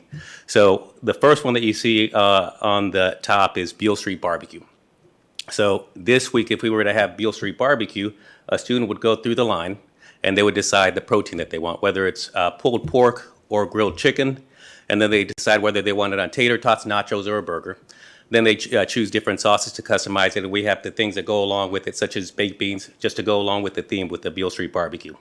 So as popular as that is, the following week it's going to be something completely different. So it may be what we call our street taqueria, and as the name implies, a street taco theme. So different types of meats and the street tacos that you could go ahead and customize again on your own. So what we found with that is, again, it increases student participation significantly, 10 to 15%. But so by doing this as a high school student, you could go the entire school year without repeating the same main entree twice. And we are also looking to get feedback at this point. So I noticed that right now you have a student representative. So we feel that that's important as well. We have a student influencer program that we've incorporated. So a student influencer program, we may partner with a school, and if they have a marketing department, we'll hire one of those employees as an intern. And we want to have them do different things to give us what connects with that individual high school. So sometimes there's language that we want to use as we're promoting some of the menus that we're going to do. We want to be able to get feedback in terms of what's being received, what's not being received, because at the end of the day, we want to make sure that we're tailoring it and we're customizing the menus in order to make sure that we appeal to as many students as possible. So that's a little bit about what we're going to do at each individual campus level. But I did want to share with you one last thing as well, because what we're seeing in many areas is that there is a significant vacancy rate in the food service departments. And again, one of the things that we're fortunate to have as a large company is that we've made significant investments to address this. So we have a program that we purchased that is called DECA, and it's actually artificial intelligence. So we've seen a significant reduction in our vacancies and an increase in our fill vacancy rates, the time that it takes to fill those vacancies. So what does DECA do in a nutshell? If we have vacancies right here in Montgomery County Public Schools, the hiring manager will go ahead and post them. And in order to make sure that we make the most out of the hiring manager's time, it weeds out people that may not necessarily be in the geographic area. It goes ahead and schedules prospective interviews with a potentially successful candidate, so that when the manager comes in, they have interviews that are already scheduled. Then after that, once it actually has those meetings that are going to happen, those interviews, then it helps with the onboarding. So a lot of the stuff that used to be manual for our managers, we have a philosophy. We want our managers to be out there in the field with students and leading the frontline staff. So having a tool like this, one of the many tools that we have, we could go on for a long time because we have a lot of stuff, but I was wanting to address some of the major things that we have that I believe will greatly benefit the overall look and feel and the taste for students at Montgomery County Public Schools. So I'm going to stop right there, and I'm sure there's probably at least a couple of questions. Well, let's go around with some questions. If anyone has them, who wants to start? I'll start. Okay, and you may not be able to answer these questions right now within the process, but for me, it is understanding how you treat your employees, your pay scale, benefits, how Montgomery County employees and your employees will work together to make sure our children have the best experience they can have. Now, absolutely, and you're right. I'll hit on it, but there are obviously a lot of nuances that I would want to make sure that we know. But I could tell you just very basically, we have a very strong recognition program. So actually, we're one of only 7 companies to be inducted into Diversity Inc.'s Hall of Fame. So this thing has been around for a long time. So we're known for what we do for employees. And as far as how we work, we have a philosophy that whether they're Montgomery County employees or our employees, they're part of the Sodexo family and the Montgomery County family. So we're trying to make sure that we invest in them. So I think what you'll experience, just to directly point on 2 things, is we'll offer them a lot of training that they probably have not had the exposure with, because we're trying to make it as easy as possible. So not just right here, I mentioned that we service a lot of different areas. So what we've learned is in order to make sure that we are able to train employees as aptly as possible, we have to do it through many different mechanisms. We have videos available. We have hands-on training approaches. So people learn in different ways. So we have learned that, and that's one of the things that we take in terms of developing and enhancing the employee skill set. The second thing is, employees of Sodexo, when they're full-time, some companies only offer benefits for the individual employee. We offer benefits for the entire family, and they're affordable as well. Another thing that happens is some companies, especially smaller companies that offer benefits, they may offer benefits, but they may be cost prohibitive for any hourly employee to actually be able to take advantage of them. Our benefits are affordable regardless of the family size that you have. Thank you for the question, Ms. Franklin. Okay, we'll go around. Dr. Roundtree, any questions? Yeah, so what is the nutritional factors? How much for like grade schools, is there a lot of sugar in the breakfast items, or are they more yogurts and protein packed breakfast items? We try to offer a wide variety. Now, one of the things that I'll be honest with you, all companies are going to have the same guidelines. What we try to do is make sure that we're appealing to students by offering better taste profile. And what's that better taste profile if we all have the same guidelines, right?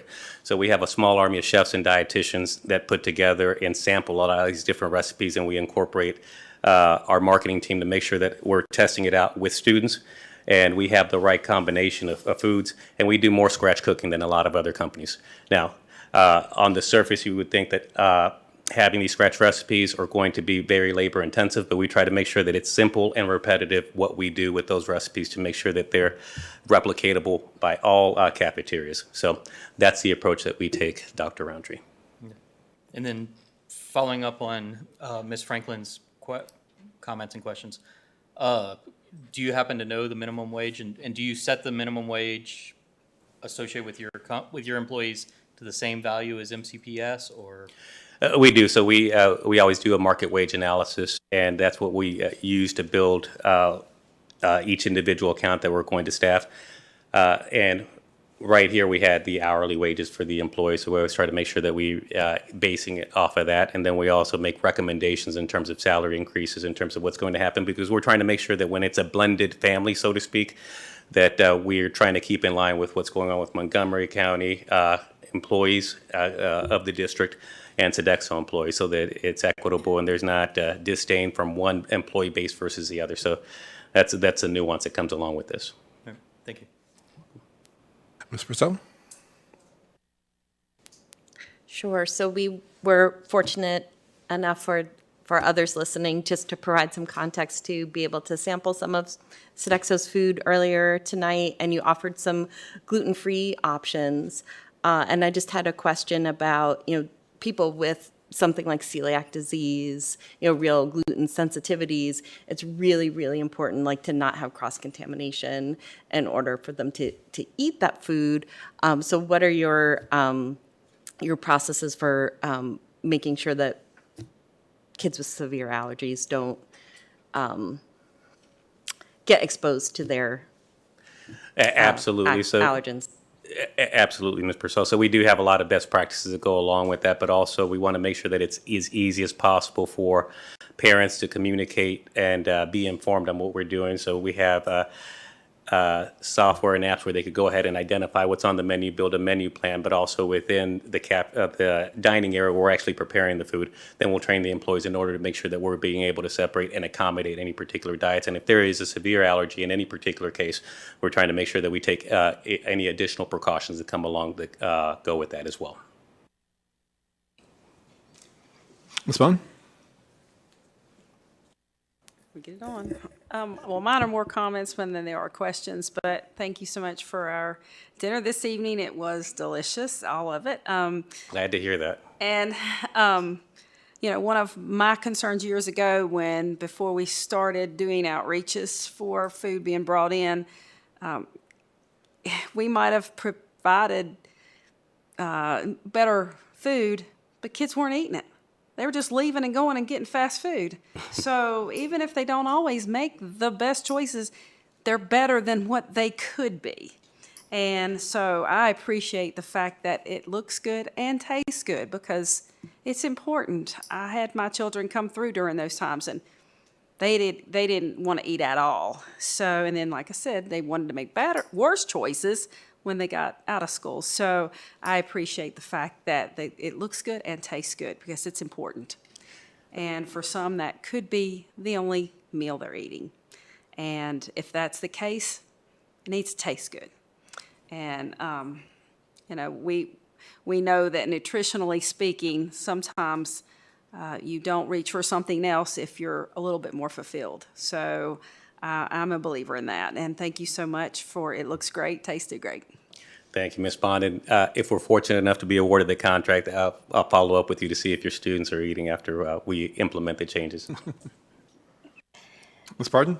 So I'm going to echo Ms. Bond a little bit. Thank you for dinner. It was absolutely delicious. Everything. I love all the different choices. I love the healthy, fresh. I like the fresh stuff, the fresh fruit, the fresh vegetables, all of that. I think that means so much. If it looks good, they're going to at least try it, and it's going to taste good too. So thank you for that. So I kind of have two questions. I'm going to try to tie them together for you. So the first one is, I know in history, and probably a little bit now too, we've seen a significant food waste where kids get a lot of food and then I see a lot of it going in the trash can. So I didn't know if you had any kind of loss prevention for food waste going on with your company, and to kind of tie that in as well, a key aspect would also be food safety. So I didn't know if you had some kind of training that you all provided or certification that tied in with that as well. We do. We actually have one of the highest sustainability ratings because of all the different things that we do.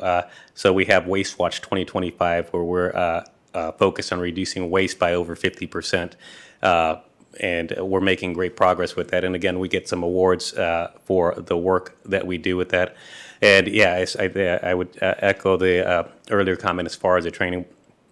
We've developed so many different trainings because not just like with Waste Watch, but we're part of as a global company, we take part in the Paris Accord, so we have a lot of things that are probably a lot more advanced in terms of our compliance with sustainability versus a company that only has a footprint here in the United States.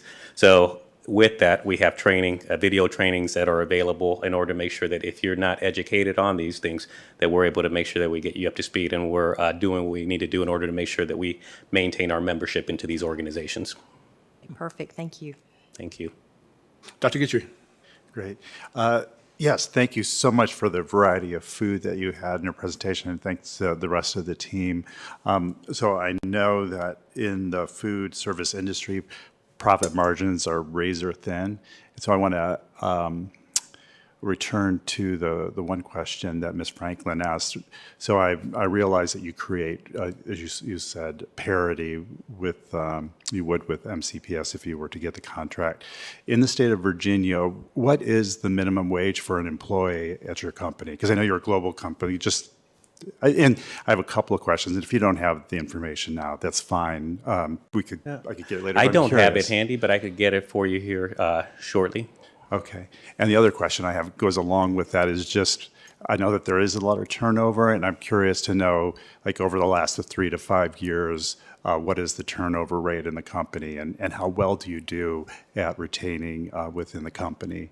That's another data point that you probably don't have at your disposal right now, but I'd love to. No, you know what? I don't have it handy, and I think the last few years are probably a little skewed because when we had COVID that went on, we had a lot of people that were leaving the workforce and then coming back to testing their toes in the water. And based off of that, that's where we decided to make the investment into this artificial intelligence to make sure that we were getting more qualified employees in there, because we didn't want to just get a body. You had the after effects of COVID where people would come in, work a day or two, and they would leave. They weren't really serious about the job. So this technology has actually helped us really reduce those vacancy rates. There was a partnership that we started last year, and we had 90 vacancies when we started out of roughly 250 employees. Using some of these tools like DECA and some of the training techniques, we've got to 100% staff before we opened, and the district was a little astonished that we were able to do that, but those are some of the things that we were able to implement in order to do that. And as far as the turnover rates, you know, in the food service industry, there's two sectors that have the highest turnover rates. It's healthcare and food service, so we do better than what the industry average is for food service. Okay, I'd love to get that data. Thank Absolutely. you. Student reps, any questions? I guess I'll go first. So I think I have maybe 2 questions. So the first one is a very quick question. How exactly are you getting the opinions from students? Are you doing surveys? Are you going to schools? Like, Several different ways, but a few ones are we do have a student survey that we do regularly in order to get their feedback. We also have different things, like I mentioned, the tool with My D-Text. So that's real-time information that we're able to get when we want to test something out, because we're always trying to present new things on the menu, and it's one thing where you present something new on the menu, and it's like, oh, they didn't like it. So what? That goes back to your question about waste. So we're trying to reduce that waste and getting that real-time feedback and what you would like to see. That helps us get that input. And then the last thing is very similar to the role that you all have here with the board. We have a student influencer that's out there interning with us and getting the feedback in terms of what is that we should be looking at in terms of introducing different things that are innovative, fun, and exciting for the students. okay. And for my second question, are you in the future? Are you planning to add like, I guess, what's the word? Like introduce more like cultural foods so that people can, or like kids could like get more variety. Like you are doing variety, but like even more variety, and like I guess just showing appreciation for other cultures too, because I know a lot of students, they're from different ethnicities and they would like to see their foods out. So. Great question, by the way. So yes, we do have a lot of that. So a lot of the things that we have on our rotating menus actually have an influence with different ethnicities. And also with the student influencer program, we had a lot of people from different areas that were asking for like a low country menu, for example. So we have one of our rotating pop-up restaurants is low country food. But we also have monthly promotions that we developed. And we'll do different things like for Hispanic Heritage Month and all these different things that come along with that. We have things that we introduce in our menus in order to make sure that we're making it exciting for the students and identifying all the different diverse cultural ethnicities that are present in our schools. Perfect. Also, I just want to say thank you. I know a lot of students now are getting very tired of the food that we have, and they want more variety, and they, I'm sure they would be excited to like know that you're trying to do different things. So thank you. Thank you. Okay, hi, my name is Jomana. Hey, Jomana. But at my school, like, we have pizza every single day. So this is like, wow. But I have a couple questions. So like you talked about different proteins such as like meat and like chicken and stuff like that. But how do you make sure that there's like a variety for vegans, vegetarians, pescatarians, and like making sure that like it meets everyone's needs and not just like, you know, the people that eat meat? Yeah, we do have a lot of vegetarian options. So we have regular stuff that we have on the salad bars. And even at the elementary level, we always have salads that are available for students that participate in that. So I mentioned that trying to appeal to all the different types of students, even at the elementary level. So there may not be a lot of kids that take a salad, but we know that there may be 5, 10, sometimes 15 that want to take a salad. So we're trying to make sure that we feed as many kids as possible because as Ms. Martin mentioned, that sometimes this is the only meal that students receive. So we're trying to make sure that we are able to get them something that they're going to eat and enjoy. And look, I mentioned that 30 to 40% of kids that get menu fatigue, but 60 to 70% love the pizzas and different things like that every day. So we're trying to make sure that we have the things that are on the menu so that we could address all those different preferences that are out there for the students. Okay, thank you. That was my only question. I'm gonna have a couple questions myself before we go back around. Guess first off, one of the things I hear a lot from our students is just, the amount of time it takes to kind of get through the cafeteria line, right? I've got 2 kids. Neither of them really ate much cafeteria because it was just lunchtime is so compressed, right? So I know you brought some of these tonight, if you don't mind me waving this one. So some cool like grab and go kind of stuff. This was great, by the way. I'd love to know more about kind of options that you guys have. I'm looking at some of the stuff you had, like a potato bar and a salad bar that I see here. That looks great, but from a time standpoint, how do you move kids through the line fast enough so they have time to eat? Yeah, I appreciate that. So what we're trying to do, if you take a look at the high school, for example, we have a deli line where that's going to be very similar to a Subway. So that if the throughput on that takes a little bit longer than some of the other lines. So again, going back to the psychology of feeding a number of students at the same time, we try to balance out stuff that's very quick with grab and go, stuff that's a little bit faster with serve, where you're getting just a few options. So for example, a lasagna that you go through the line, but it goes a lot quicker versus the customized options. So blended, that's how we're able to make sure that we address a full student body, especially like at the high schools where you have a lot of people that are coming through at one particular time. So a blended approach. And in some cases, we may end up making a recommendation that we have to add an additional point of service. And it may be something quick. So you may have a traditional 4 serving lines, but there may be a mobile grab and go station. So there's a lot of analytics that we use as a company. So we have what we call opportunity assessment. So what we've done with this data is we use it to the benefit of the students. So there was a cafeteria that was very similar in size versus another one with the students that were in it. One was feeding a lot less students as the other one. So we went in and we did an analysis and we identified that where the kids were being dropped off in one school was very convenient for them to grab something to eat. The other one, it wasn't. So we go in, we use some of our tools and say, hey, let's move this particular point of service over here where kids could get grab and go, and the kids that have additional time could go to this other area. Again, this is one of the benefits with being a large company where we're trying to make sure that we use all the tools at our disposal in order to make sure that we're addressing the needs of the district and the students. Okay, great. That's awesome. Thank you. And the second question, you're looking at some of the stuff you mentioned about like kind of decorating the cafeteria area so that they may be more attractive to students to kind of come through there. I'm looking at the slide that has like the high school line, and it kind of almost looks like something from Disneyland, right? Where you're kind of getting there and you got all your sauces and all your stuff, right? Yeah. How do you work with schools in terms of kind of the structure of their cafeteria, though, in order to kind of make something like that work? We realize that we're guests at each principal's house, so we work individually. We have a very structured transition plan where we're trying to make it as seamless as possible. So when students leave the last day of school versus the first day of school, that they notice a difference right away when they come in.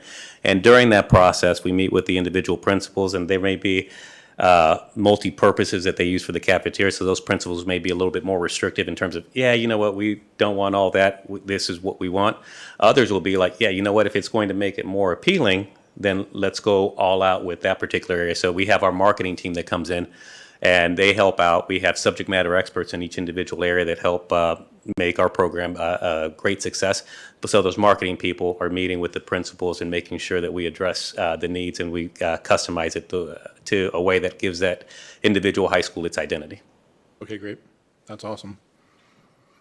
Board will open it up. Any other questions? So I've got one. So it sounds like you all are going to amaze us with your hiring, and I want to be amazed, okay?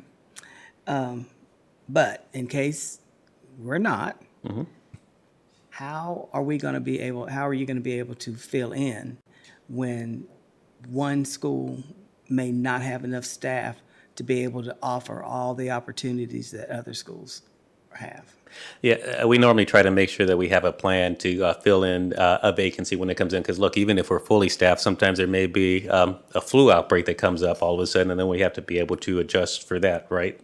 So George Higley, which is here, the district manager, he does a great job for us here in Virginia. And he comes up with a plan he leads the general manager in making sure that we have comprehensive plans and just in case plans if something does happen. So that's how we address those. And if it's a high school and we have 15 workers, there's oftentimes acceptable rates within the food service industry. You may have 1 or 2 vacancies and it's no big deal. But then when you have 4 or 5, then it becomes a big deal. So we're trying to make sure that we are addressing those. And if there is something where there are a lot of illnesses that are going on, that we address and dedicate our resources in the best possible way. Okay, I'm gonna tell you like I told the nutrition group several years ago, I'm gonna be watching. I count on it, Ms. Franklin. I think that you will not be disappointed. Okay, thank you. Board, any other questions or comments? Yeah, so I was glad to hear that you have environmental impact care going on. As far as waste is concerned, the waste that you do have, does that all go into a compostable method and stays out of the landfill system and creating methane gas? We would not have it on year one. There's different things that we work with school districts on in terms of once we start a partnership, what are some of the resources that we want to bring in so we could go ahead and make the proper investments into those things. So we're very restricted with USDA in terms of if we didn't submit it as part of our original bid that we can't purchase those items because it could be determined that we're non-responsive, that we went in a different direction that other people may not have went. But we do have a financial guarantee that we work to hit a floor in terms of a financial surplus after you pay us and all the bills that are associated with the child nutrition program.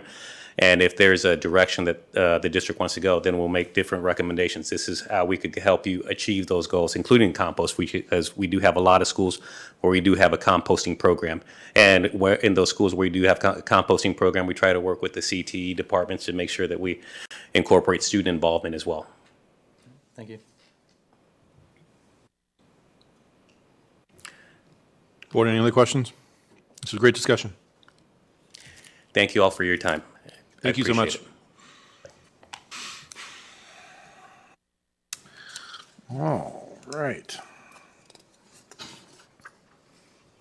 Next up, Joshua Kell from Horizon AVL will share a presentation about an esports arena at Auburn High School. Seeing you back there pacing patiently. Yes, patiently. Patiently patient. Well, thank you, members of the board, Dr. Bragan. I'm really excited to present this evening on esports. I'm the CEO of Horizon AVL and Esports Integration. Just a quick little introduction into our company and what we've been doing in the esports space, especially around education. We have worked with over 120 colleges and universities in developing majors and minors, also micro-credentials around the esports industry and its supporting industries as well. We work with countless high schools across the entire country with our full 4-year high school curriculum that meets national CTE core standards, as well as CASEL standards, ISTE standards, and really creating an opportunity for students through the vessel of esports to learn the different skills to prepare them for a career and for workforce development. So I have a lot of slides, so I'm going to try to go through them real quick. It's late. But our process is building the future esports wrapped around curriculum and the facility itself. We are always looking at an opportunity for students to be introduced to an industry maybe they had not thought of in the past. And that's really the objective of every one of our projects across the country. Just to give you a little bit of understanding, we mark 3 levels of all of our projects on 3 things unlocking the future of esports. Number 1, ROI opportunities. ROI opportunities aren't for us a financial element. It's actually on the ROI of success. What is the return on investment that we're putting into our students? And really reaching also a demographic that may not have normally engaged into different academic careers or even after-school activities. And so that ROI opportunity that esports presents is really an amazing opportunity that we see across the country, engaging in a lot of different students. And that kind of brings us to the second point, which is inclusion and diversity. Esports and gaming does not have any walls. It doesn't allow for walls because everyone plays games. In fact, we're getting some statistics on the growth of the industry and where that is today. But what we are seeing is students that were not have not been reached, or may go home, or may really not have an engaging element into activities. Esports and gaming is bringing that together. And then finally, through our curriculum, we have a value addition for educators where we have adopted and developed this full curriculum so teachers can do what they do best, and that is to teach. We don't want them spending endless hours learning new industries and curriculum. We've done that lifting through our process, and when we develop these programs where it's industry focused, industry outcomes, and it's industry professionals that are pouring into the curriculum itself and the development of that curriculum. I just want to kind of give a little bit of statistics on the esports growth and where it is right now. And this is a global growth from 2015 to here to 2024, what we're forecasting. As you could see, 2015, we are seeing about 1.9 billion individuals that engage on the gaming and esports level. And let me just make a clarification. There is a difference between gaming and esports. Playing video games is the element where we're playing with friends, like the recreational side. Esports is the competitive side, where you have strategy, teams working together, that development. So we include both in all of our numbers because it has to be looked at that entire spectrum. If we focus on one particular aspect, if we focus on just gaming, we're missing the competitive side. And so we're developing a whole ecosystem that exists. And there's some statistics on how many total players that exist and how many people engage in the different types of games as well. Actually, our number 1 gaming element is actually mobile players. So if you play Candy Crush, congratulations, you are in the statistic. And that is the gaming side of things. And then console player is just less than 1 billion, and then PC players themselves are about 1.3 billion. And so looking at an esports program, we actually should consider all of these methods of esports and gaming. Just to give you a little bit of understanding of the job growth out there that exists, there are over 200 plus related career pathways that touch the esports industry. And like I said early on, esports is a vessel, and that's how it should be viewed. It should be viewed as a vessel. The culture today, students are engaging in video games one way or another.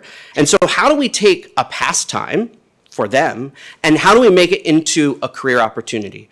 The one thing I hear a lot is, I want to be a YouTube star or content creator. But how do you get there? What skill sets do you need to develop in order to get to content creation?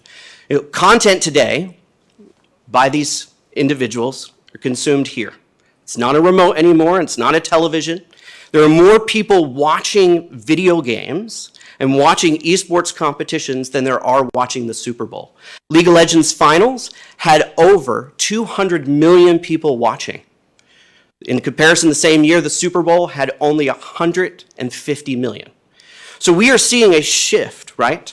And so the culture is still it's still an entertainment element, right? Esports is an entertainment element. So is football, right? We sit at home, we watch football.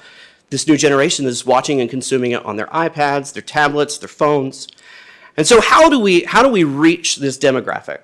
So the esports and gaming industry is over $184 billion industry. To give you a comparison of an industry, the film and music industry combined last year generated $90 billion. So the esports and gaming industry is more than double revenue so far. So the way that we look at authentic esports is really three pillars: curriculum, community, and competition. And really, our focus should be on the curricular outcome. What are we doing to train, to walk these students through, once again, the vessel of esports to prepare them for workforce development and a career path? Second, community. The esports and gaming community exists sort of in two realms, right? First is online, right? That's the obvious one. Everyone kind of always says screen time, you're online a lot. But the one thing here in the States that we haven't really been focusing on is the community and building spaces for individuals to come together so that they can interact in an actual social element physically. When you look at Europe and most Asian cultures, they have internet cafes on every corner. So the social element to gaming and to esports is very different than here in the States. And so our goal is to create these facilities within schools, colleges, universities, and even in public sector or private business, and to bring students together, to bring these gamers to an actual physical place to actually interact. And finally, competition. Competition, we put it in this order for a reason. Competition for us is actually last because we look at traditional sports. We're getting out of March Madness, so basketball, right? We see the players. That is the first and foremost thing that we see when we're watching a game itself. But what's behind the players themselves? Well, you've got sports management, hospitality, you've got broadcasting, you've got marketing. So you have all these industries that are supporting a traditional sport itself. And esports really is no different. And so competition needs to be looked at as supporting elements through the community, through curriculum, to develop a solid program. And through that, these are some of the identifiable careers that we have looked at. So marketing, social media, broadcast communications, IT, business, economics, and sports management. And our process is really to look at the entire ecosystem. And this sort of graphic here shows sort of where we are or how we go through this development. And this is the process that we took Auburn through. Was first identifying the space itself. We did a walkthrough. And then we started through the planning side of things. What does the curriculum integration look like? What are the opportunities? Marketing and branding is actually for our higher education clients, but we have done some marketing and branding for districts to let them know what this initiative looks like and how to promote it in the larger community here in the county.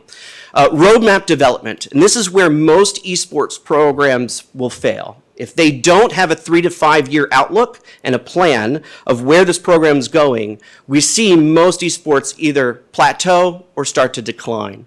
And so the roadmap development process in which we've gone through is what do the next 3 to 5 years look like for the district itself? And a lot of these programs today are after school, co-curricular, but how do we bring that to the classroom? And then equipment specification. So through all this, we've developed some equipment, what hardware is necessary. And then how is that hardware also utilized throughout the day? We have a lot of schools that we have developed where they are utilizing the hardware for CAD, for AutoCAD, they're utilizing it for graphic design, they're utilizing it for editing videos, and other related fields. So the hardware isn't specifically for after school or for competition, it can be utilized in multiple ways.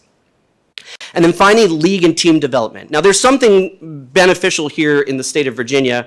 The VHSL has adopted esports as an official sport here in the state, and they've already identified the titles that will be played within the state itself. And those titles are Rocket League, League of Legends, and Super Smash Brothers. Rocket League is cars with soccer balls, and you battle in a round trying to hit the soccer ball with flipping cars and trying to get the ball into the net.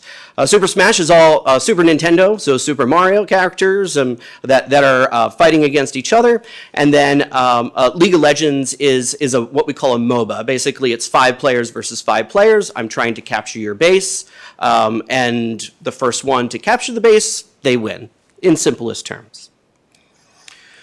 So in our design considerations, like I said, we have identified the hardware that's necessary. These pieces of hardware, what we normally see a longevity of about 5 years. So the investment for the hardware itself is around 5 years. And then as a normal technology refresh, you should consider anyway a 5-year refresh into that. I'm going to go through a lot of this really quick. Sorry. The hardware considerations, we've also taken into consideration all the network development, what needs to happen on the actual network itself, safety protocols, things that need to happen to ensure that the students are on the network properly playing, and then looking at what we call VLANs and QoS, that's network terms. Those developments, we actually work through with IT to develop those very strict rules itself. And then the room layout, we look at the classroom versus the competition side. What is the instructional functionality? And then how is the room also meeting rules and regulations for the actual league itself? And a lot of designs don't consider that. And because we've done this a lot, we always take into consideration what those league rules are. And then if you'd like, I would recommend, if you have a Netflix account, and I'm not endorsed by Netflix, I wish I was, because every time I mention this, but the understanding the community and culture is very important. It's very important. And so there is a series on Netflix called 7 Days Out. It's in season 1, it's episode 6. It's actually on a title, and it gives the perspective of the fan, it gives a perspective of the team, and it also gives a perspective of the actual software developer themselves, what they have to go through to actually put on an esports competition. And it gives a really good explanation. It's about 40 minutes, so I would recommend watching that. Just to give you guys some ideas of what's out there as far as programs and how they exist and what they're doing. So Kane University, that's in New Jersey. We developed this particular space. It has competition. It's built in their business school, so we have developed their business outcomes utilizing esports with a minor that exists at Kane University. There's console play, there's competition, there's broadcast, shoutcasting, which is like color and commentating for the actual game itself. University of North Carolina, Greensboro is one of the largest programs that exist out there from an esports competitive side. They also have a minor around religious studies around esports and gaming, which is really unique. And it's something that we've been working through with them for about a year and a half now. And what's great about this particular space, we are seeing on average 200 students swipe in and utilize the space a day. So they're coming in from a social element, you're seeing the competition, you are seeing also the academic element. There's a company called Epic Games, they developed a game called Fortnite, they also own Rocket League. We've done E2M, what we call E2M courses inside this arena where we are actually teaching on Unreal Engine. Unreal Engine is a software development platform. And so we actually are utilizing these spaces to train educators on what the next level of content is out there. University of Delaware itself, this is a really fun environment. It's one of our first spaces. And then I wanted to bring up Edison High School. It's one of our closest projects. We're really proud of this project, working with Dr. Bragan at Edison to develop not just only a space, but an academic program. They are in their first full year of our esports curriculum. We've gotten a lot of feedback from the students. They didn't think they thought they were actually going to play video games all day long. But at the end of the day, they're doing SWOT analysis. They are going through business plan and design. They wanted to repeat the history of gaming, which is a 3-week module. And they went to the educator and the teacher, and they said, can we redo this? Because we want to dive in deeper. So we're seeing a massive engagement at Edison. So let's talk a little bit about Auburn. So what we've done is we identified a space. Presently, it's utilized for yearbook on one side, which is like the skinnier side, and then there's a classroom on the other side. This actually gives an opportunity to, one, keep the yearbook program. In fact, actually, we will be enhancing the yearbook side of things, giving them better PCs to do Creative Cloud, so Adobe InDesign, Illustrator, Photoshop, so they can continue doing what they're doing presently. But it also opens up the opportunity for design bays, for editing, for digital media, for other content creation courses that we're looking at. And on the left-hand side is the actual classroom. We've designed the classroom to meet multiple elements where it is instructional by day, but in the evening, it actually will serve as the competition. It will allow for up to 10 competitors in the space. I know there was a question how the spectators sort of view this in an actual classroom. What is unique about Auburn is that the network we've looked at, and we're able to actually take the broadcast side of this portion of the room and go to the auditorium. So spectators can watch and actually enjoy the competition itself. Just to give you an idea of the concept of what this looks like during the day in the space itself, the 21 desks in the general area, and then competition by daytime, and just kind of as it gets darker, kind of what it looks like in the space itself. What you see with the ring lights and the camera, those are the competition spaces with broadcast quality cameras, and all the inputs are going back to the broadcast area. We have a shoutcasting area, which also is the teacher desk as well. So shoutcast, like I said, it's color and commentating. That's statistics and that sort of thing. So there's an area for after-school shoutcast, but then it's also the instructional space for the teacher, for their laptop, their PC, to then put content throughout the space. And they have the ability to put content on the different displays themselves throughout. So as they're teaching from an instructional perspective, that content is then showed on the displays throughout the room, what it looks like in competition mode. And then this is just sort of a back corner shot looking into the room. You will see also 2 console areas. Consoles are also part of esports, as I said, mobile gaming, PCs, and consoles. And because one of your titles is Super Smash, that is exclusively on Nintendo Switch, so we would need to provide a space for them as well, which then also kind of gives them a little hangout space after school for the club. And what this looks like in the evening in competition. And then this is the design concept itself for the control room. We are looking at all broadcast quality elements where the students are actually going to be, through our course, we offer multiple different certifications. Adobe certification is one of them, but also CTS. CTS is Career Technical Career Technical Specialist. That is actually the AV industry itself.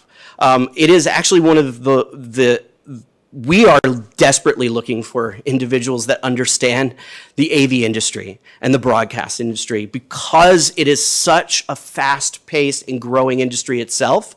We're taking esports and utilizing that to teach and to train these students to actually have a career path into, or introduce them at least into, what audiovisual is, whether it's putting up displays, hanging projectors, sound systems, microphones, but also developing lighting shows, and then all the broadcast skills that they would need for competition or any other news broadcast. Just some different angles inside the room itself, a full broadcast desk. And just let me go through the curriculum. So at UNC Greensboro, we had a whole year of competition last year. Where the students, we had over 72 high schools compete in the Scholastic Esports Alliance. And at the end, at UNC Greensboro, we hosted the finals. The finals was down to the last Rocket League teams, the 16 teams that competed over the weekend. But it didn't stop with just the teams. We also had all their shoutcasters. We had all their event management, their hospitality students that had gone through the program. And so these students were running the event. Oops. Oh, I gave away statistics. They were running the event. They were managing the event. And we, as the professionals, were behind them, making sure that everything was running smooth. And it was such an exciting element to watch, really, these students in their element. So part of our curriculum, the educational content, on average, the schools that implement esports fundamentals, that's our introduction course. It's also our summer camp course. With 40 plus learners a year outside of competition, we're seeing 135% of increased participation. One statistic actually we don't have in here, based on the curriculum in a high school, 93% of the students that are participating in our 4-year curriculum are not playing competitive esports. So only 7% are actually playing esports and from a competitive level. Adopters of our esports curriculum, esports level 1 and 2, we've seen with multiple sections of teaching those. Fill immediately, we're seeing 183% increase in esports participation through our curriculum itself. And these are some of the CTE and STEM fields that we've identified in the space: broadcast, film, IT, coding, business, economics, marketing, and PR. And we do have an implementation process for our curriculum. So we have PD within our platform itself, but we also have PD on a regular scheduled basis with the teacher. This is a new industry. It's new content. Not everyone has been in the esports industry for a long time, so we want to make sure that they understand the curriculum through that process. So this is just a quick overview of our phasing. Our normal implementation process, a minimum of 4 months, a minimum. The longest that we've actually implemented is 60 months. That was for several courses at once, but we recommend about a six month implementation process for curriculum. That way that gives the instructor and the teacher enough time to go through the content. We walk them through it. They understand what the lesson plans are, what the activities are, and how to look at that from a semesterized and a yearly perspective.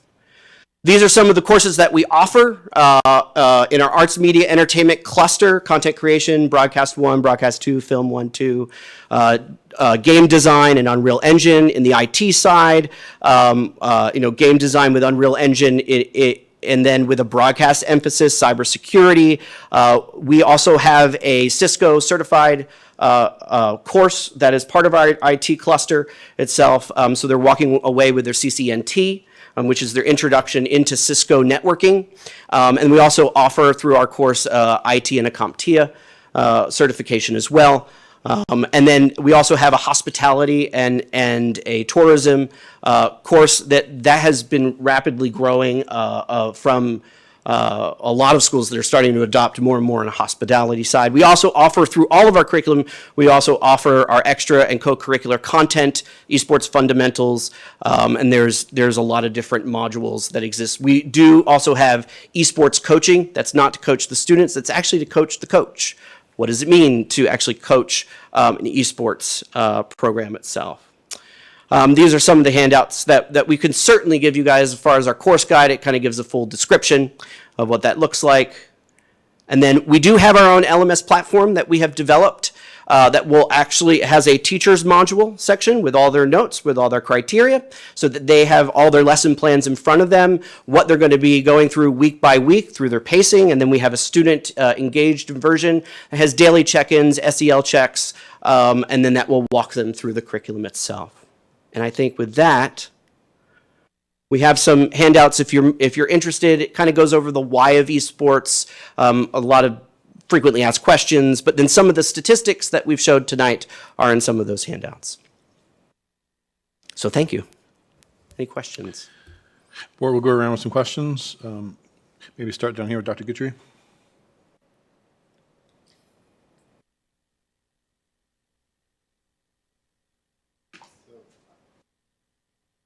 Sure. I have a lot of questions, but I'm going to just start with a couple.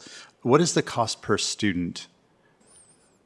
For which aspect? The curriculum itself? Well, I don't know, because I don't know what's actually being proposed for MCPS. Is it just the space? Because Right now, the space is is what we are going through the development of, and then the curriculum would then be behind that. Depending on how many sections that you're looking at and how many students enroll, on average, we see 60 to 90 students that are actually enrolling in our courses.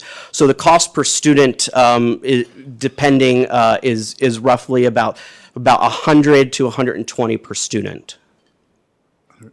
Okay. And I think some of the questions I have are more for the administration, because I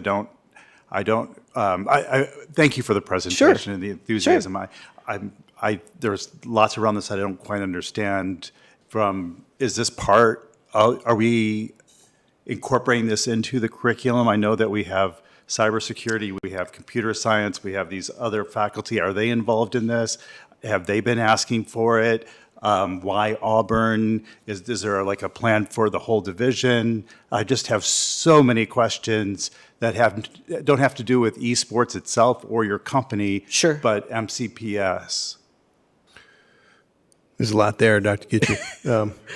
This presentation was really just for y'all to have Josh get in front of y'all and share what esports is from his perspective and what the possibilities are. Where that lands is wherever the school board decides to make that direction. We looked at Auburn because there was space available. And when we looked at that high school, from the brief experience that I've had doing this in another location, that was an ideal fit because of the way that room was set up. That if we did indeed use that location, it would require minimal modifications, which would be less cost for the physical structure. Ideally, we picked Auburn because there was space. It's an opportunity there. We have our robotics, which has featured a lot of Blacksburg students, and it's also housed at Christiansburg High School. This would be something to do down on that side of the county. That we thought, again, this is an idea. Nothing's been etched in stone. We're having conversations, wanted to share it with the school board. If we went down to Eastern Montgomery High School, that may be too far for other people that want to participate.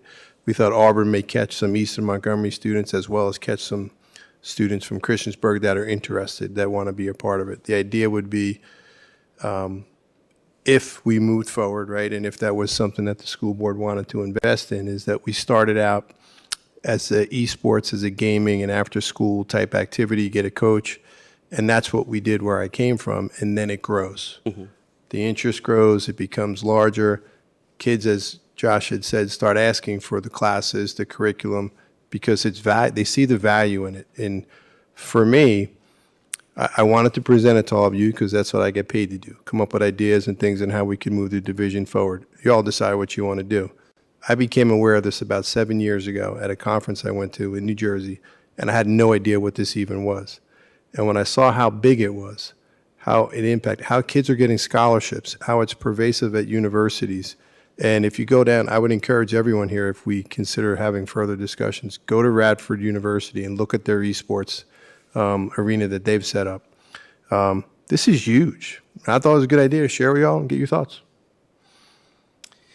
And also the 3 to 5 year process, and that's why we mentioned roadmap, right? Curriculum isn't always adopted day one. Some schools do, some districts do, but sometimes we just need to walk before we run. And so, as Dr. Bragan is sort of stating, what does this look like to start? And then how do we grow this, right? That's part of our process, is to develop that roadmap. We really feel it should be for every student, right? And every opportunity at every school. And that adoption can look a bunch of different ways. It could be multiple schools at once. It can be 1 at a time, 2 at a time, right? So there's some strategic planning that we're here to offer that process. And our advice of what we've done across the country, and what those next steps look like. Ms. Farden? So I am very intrigued at how the esports, I know a little bit about it, but not a whole lot. So, what it brings out in our students, the decision-making, the strategic thinking, the team whatever, and like you said, the competition of the ones who aren't maybe athletically inclined or who aren't interested in a physical sport. Correct. I think that part of it is great. I think there's a lot of great things about it. And I was going to ask you, I know you've touched on the positives of the gaming. Do you see any connection between any positive and negative there of something that could happen that you look for, that you watch out for, you make sure doesn't happen? And then can you tell me again the difference between, like, have you seen a difference in the kids who are just social media crazy, which are 99.9999% of them, turn from something bad, this, and maybe make better decisions on Sure. that end? There's a lot to unpack there. So, let's talk about the positive and what are the negatives that are out there in the gaming and the esports world. Because you have to identify them, right? And that's part of the process. That's the reality. One, video games at large have gone very unchecked in our households, right? So as a parent, I have a 14-year-old and a 12-year-old. I am an avid gamer. I still game even at 42. Yes, I do, even apart my appearance.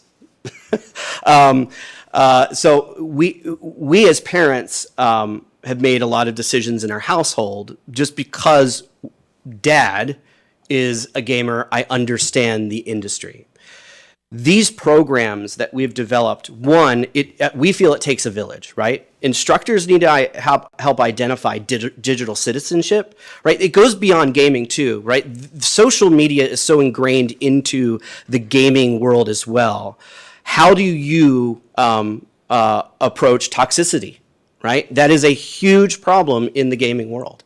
And it goes left unchecked because parents may not understand it. They don't understand, the communication that's happening or what is being said. So our awareness, we start actually our programs at 5th grade. It's not just high school for us. It actually does go all the way down to 5th grade. And it is an introduction into what does it mean to be a good digital citizen online and through gaming. Because when we look at toxicity that's happening with an 18 and 19, someone that's in college, it's hard to reel them back because behaviors have now been learned and they've gone unchecked and no one knew about it until it's too late. And so the programs that we developed actually identify that very early on within our curriculum is what is your responsibility within the gaming realm. It is not just... I know that the media and everything sort of focuses on, the first thing they'll focus on is a first-person shooter. But there are thousands of other titles that are out there, and they are not all that genre. And so how do we utilize something like a development of game like Candy Crush and utilize that as a teaching aid? That is the way that we unpack that. So I know I spent a lot of time on that, and I can't remember your second part. I'm sorry. Gosh, what did I say? How do you see that affecting to the ones who are at that point? Like you said, do you see any turnaround? Do you see any hope? Do you see if they're making better decisions on that end from what they were making? Absolutely. So we do see an increase in participation from a grade level as well, because it's something that they want to do, right? Esports is the hook. It's the shiny object, to be absolutely honest. But through that lens, they are then engaged. And when they're engaged, we're seeing grades go up, we're seeing GPAs go up, we're starting to see that correlation with true curriculum that has been identified, that is then implemented in the school systems. We are also seeing attendance go up as well. That is one of the big things that we've been tracking. There's a school in LA where we introduced what we call a passion project. So every Friday, a teacher would pick a particular topic, and one of those was esports.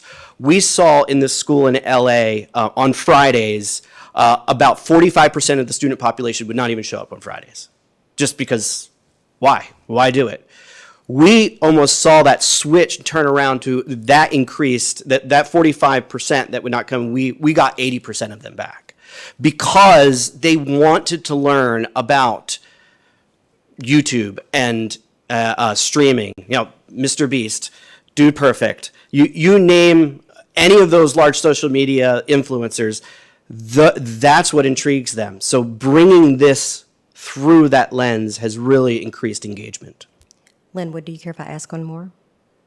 Sure, go for it. Thank you. So tell me how this can help improve in math, science, history. Great question. Absolutely. So in our esports broadcasting course, they are writing scripts. They are developing stories. They are utilizing their abilities to write, right? How to tell a story on camera. It's very different than writing a book, right? How I present myself to an audience, I have to learn those skill sets of writing specifically for broadcast and how to write for film and storytelling. And then when we're looking at some of the other elements, if we look at science, in some of the software that's out there, there's an Unreal Engine that's called Fortnite Creative, where students are utilizing gravity and physics to overcome an object inside the environment.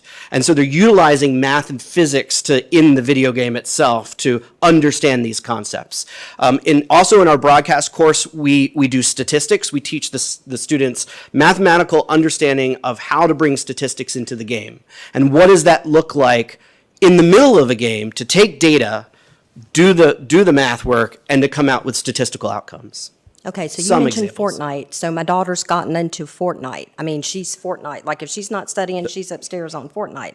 I'm like, you're playing that video game. And she's like, Mom, you don't understand. And then she's let me know that gaming apparently increases the gray matter in your brain and doesn't something about stimulating. Yes. So she's giving me all these reasons as to why it's great for her to be playing Fortnite. Sure. They're going to make the case for it, right? But yes, you are correct. There is a level of stimulation that happens within the game itself, especially when you're looking at games that are puzzle games. Like if you think there's a game called Zelda Breath of the Wild and Tears of the Kingdom is the new one. When you're going through that game, there's a thing called shrines.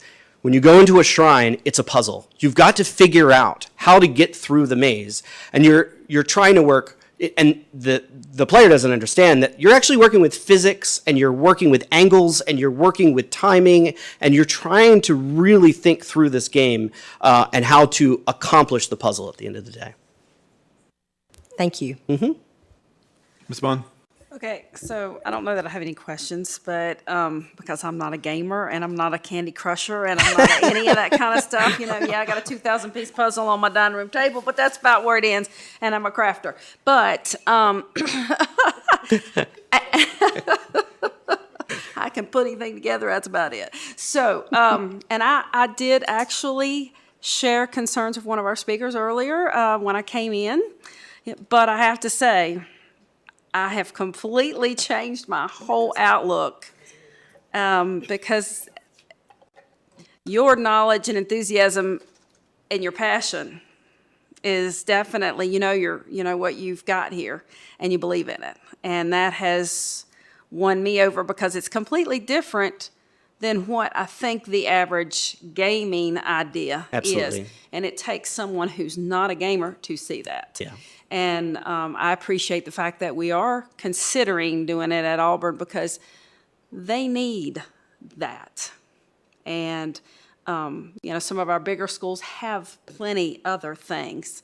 And our smaller schools don't always get those opportunities. So this is a wonderful opportunity to engage them in something of their very own that they can be proud of. Yeah. And that's important. Yeah. And I'm about the learning, but I'm about that too.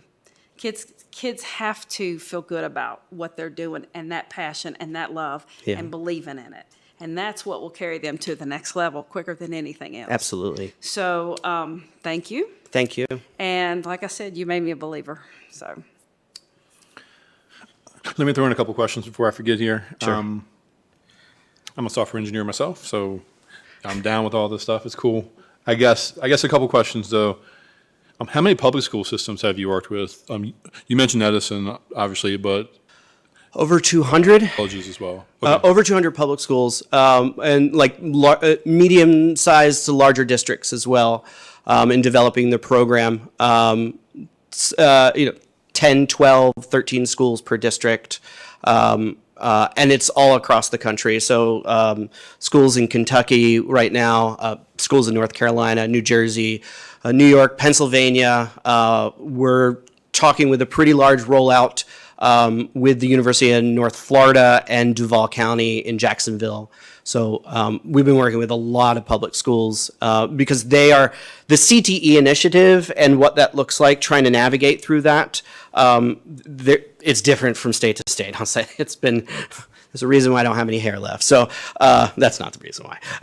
But there are a lot of different rules, regulations, but all these schools see that passion. They see that these students become very engaged when we start to introduce it beyond the after-school element. Okay. Yeah. And then the second question, I'm not sure if you were here during public comment, but one of our speakers expressed, some concerns just about student safety. Yeah. So one, I'd be curious how much of that kind of stuff you could speak to. How much of that is kind of managed through your program versus the responsibility of the administration to make sure that Absolutely. our students aren't exposed to networking hazards and stuff. So ultimately, what we do is through our processes, there's two elements. Through our process without the VHSL, right, and what they're doing at the state level, we actually ask what titles as a district are you comfortable with? We go through the game, we show examples of the game, and then we make the decision, right? Because not all titles are for every school. Games like Counter-Strike, which was mentioned earlier, it is a game that's a first-person shooter. Most high schools actually don't even adopt that game at all. Games like Rainbow Six Siege, et cetera. There's a game called Valorant that is a 5-player versus 5-player. It's not realistic from a military, terrorist, counter-terrorist bomb element, but there are objectives and it is a first-person shooter. So there are some schools that adopt that game. Once again, it comes down to what is the district comfortable with, and there are a lot of titles called Esports for a reason. So there's multiple sports, and you don't have to compete in all of them. The competition side of things is something we have to consider, but then what is your overall stance? And we can go through that in detail at some other time. So, Okay, thank you. Thank you. Ms. Purcell? Similarly to Dr. Gitry, I have questions that are probably more for the for the division before Sure. They're specifically for you. But I mean, what is the plan to start some buy-in? Is there a Super Smash Brothers club at Auburn High School where they're already playing together, or is there a plan to offer that and make sure they're even interested in it? So we have surveys that we can send out that you can poll the students on the titles that they either play or like, or, hey, we're looking to bring this. Right now, the spring season is coming to an end for the state of Virginia. So it would be an adoption for the fall. What does this look like from a school perspective? So we do have some resources that you guys can certainly hand out to the schools, to the students themselves, after sort of presenting this concept. And that's a great follow-up. Like, what is the engagement? What does that look like? And so we do have some material that we've been more happy to share with you guys and to distribute to the school. From my perspective, Mr. Purcell, I haven't gone down that road yet. I'm waiting for direction from the board. This was just information, get it out there. Something that we thought was successful where I came from. Doesn't mean it'd be successful here. I wanted to get Josh's team to come in, take a look at what we could possibly do here and share with all of you. If that's where we want to go, that's a great next step. Survey students, see what interest is, and then bring that information back and see what the board, what direction they want us to take. Mm-hmm. I guess the other just thought, comment, I know a little bit about esports. I come from like a media studies background, and I teach in a college that has a sports media program. And your paragraph about inclusion and diversity, I'm glad that it's it's there, but gaming is not a diverse. It's a lot of guys.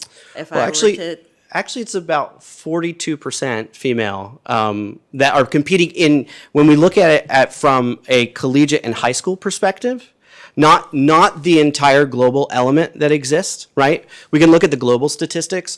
We want to focus on how we're developing the programs within schools, and what we are actually seeing is a greater increase. There in New Jersey, there's actually an all-female league that exists right now in the state of New Jersey. There's over 300 schools that are competing right now in New Jersey. So those that identify and a female league, that league does exist in the state of New Jersey, and it's about 38-39%. If you look at the entire element. So it's not, and I know if you look at it from a global perspective, that would be lower. Sure, I agree with that. But when we create an environment early on, my daughter, who's 12, she games a lot. She loves Minecraft, loves Fortnite Creative, and we encourage that, right? We encourage that element, and a lot of younger students are more engaged into it as they get older. If you don't have those programs or those facilities and those safe havens, it does start the statistics start to come apart a bit. And so that has been sort of the challenge, is that there haven't been all these programs to continue to foster that from 5th, 6th grade level, because they don't know where that outlet is, right? They don't know where that program exists. So we are seeing a pretty good increase. But I do know the statistic also from a global perspective. And you are correct. There is it starts to change the older that we get too, So my wife doesn't play anymore anything, maybe Mario Kart from time to time, but.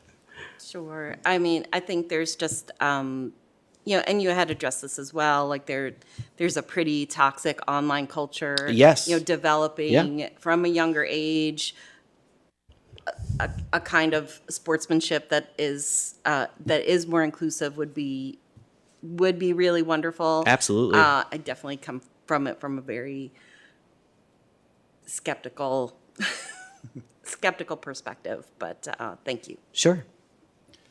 Dr. Roundtree.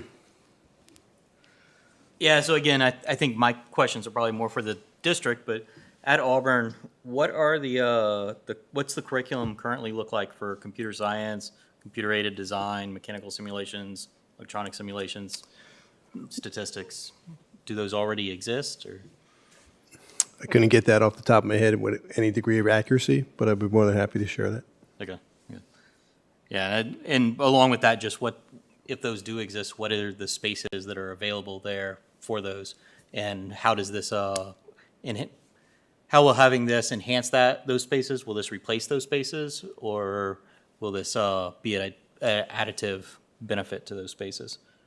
Without the specifics, Dr. Roundtree, the expectation would be to add to everything globally and not take away. Catch the kids that right now are maybe not as engaged in the learning in school as a whole, and provide an opportunity for them to meet with success that would then translate into different areas. So the idea would not be to take from anywhere else, but we'd have to see how that materializes right after if we did implement something, what that would look like. All right. And But then I can get that information for you. Yeah, sounds good. And then for you, does your program address gaming addiction? And if so, in what ways does it address it? It is one of the unique things here. I've known a few people that have reading addictions. Very few That have what? I'm sorry? That have reading addictions. Reading Very addictions? few that have math addictions. I know a lot with gaming addictions. Sure. When you look at the curriculum, we are not looking at gaming in the school itself during school hours. Number one, that is always a priority in the curriculum. And in year one, yes, we actually do address what does this look like from a mental health perspective. What does a lot of screen time look like? And games can be addictive, and so how do you identify that early on? And really because we're kind of putting safeguards within the curriculum itself to not be gaming during class time, we are really kind of honing that in a bit. So gaming is only after school from a competitive side. But yes, we do identify the mental health issues, the physical elements, and what that looks like. So yeah. Thank you. Mm-hmm. Ms. Franklin. Well, I'm gonna say, like I said before, how much of the $40,000 that was approved went into this? Any? Trying to turn the mic on there.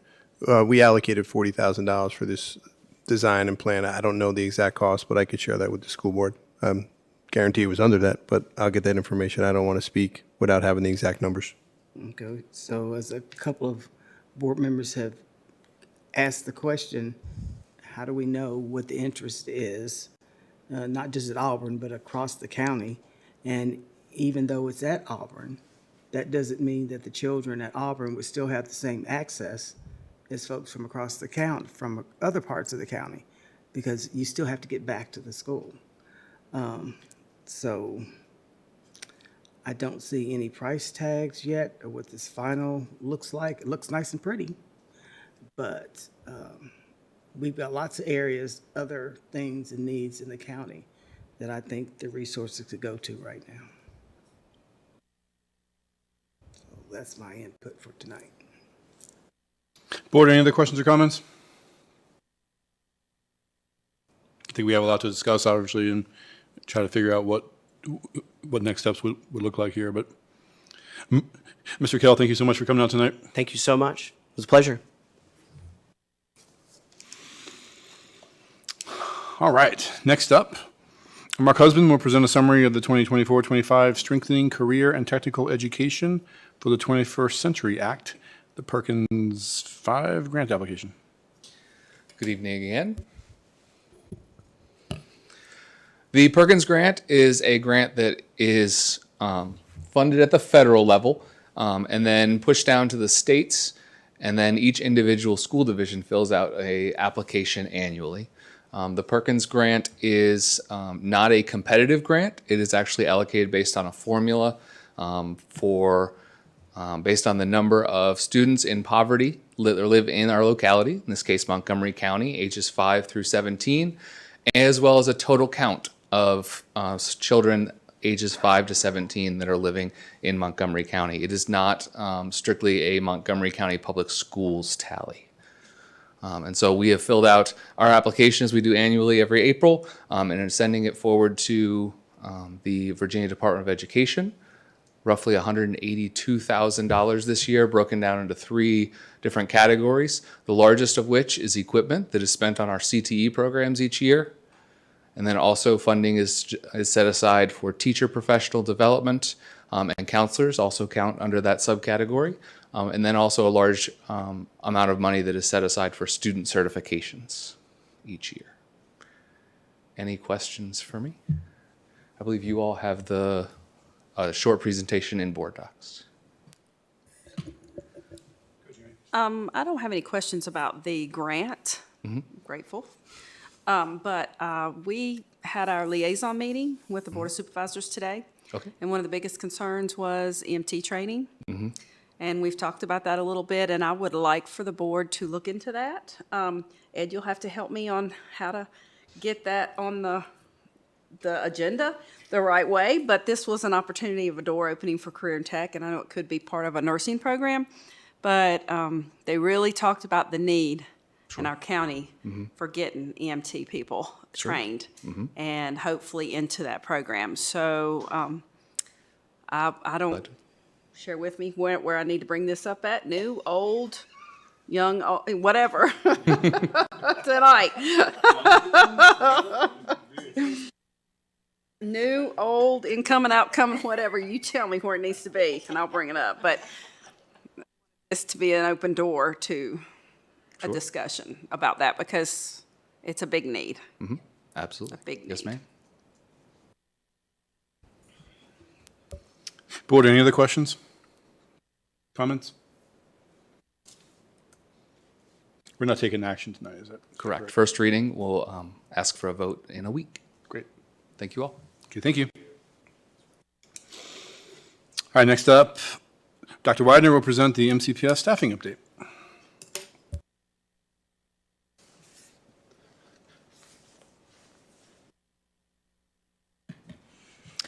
Good evening. I have a summary of our current vacancies for our certified and classified staff for the current year. And then, as you'll see when we get to that part of the presentation, I've also included information about our vacancies that we are aware of for next school year and what we have done to fill those so far.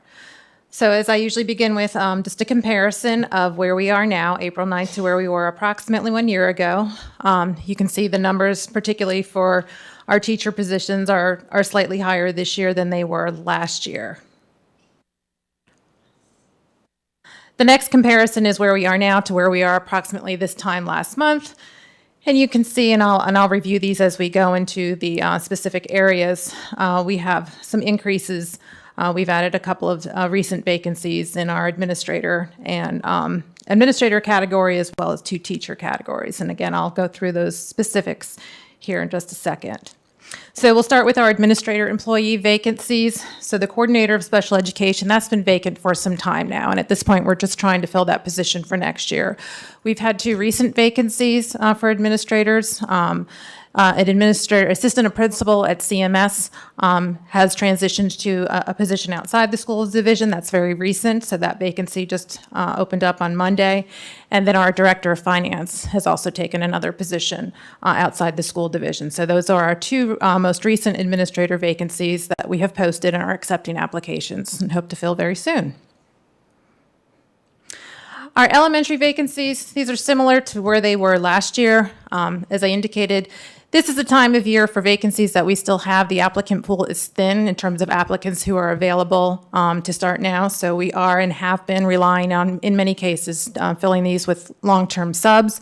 In some cases, those subs are licensed, like our reading specialist at Harding Avenue.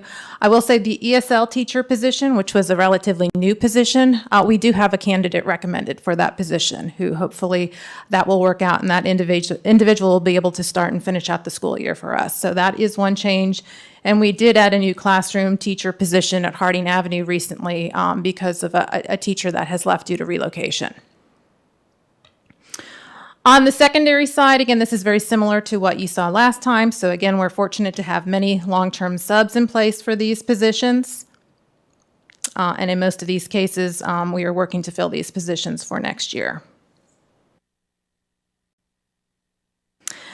And in special education, again, this is similar as to where we were last month. So we continue to have 2 teaching positions in the elementary side, 2 in the secondary side, our speech language pathologist, which we've been contracting at this point, as well as our school psychologist position. But again, we have filled some of those positions for next year. So even though we don't have them filled for the end of this year, we have identified and hired people who will fill some of those positions for next year.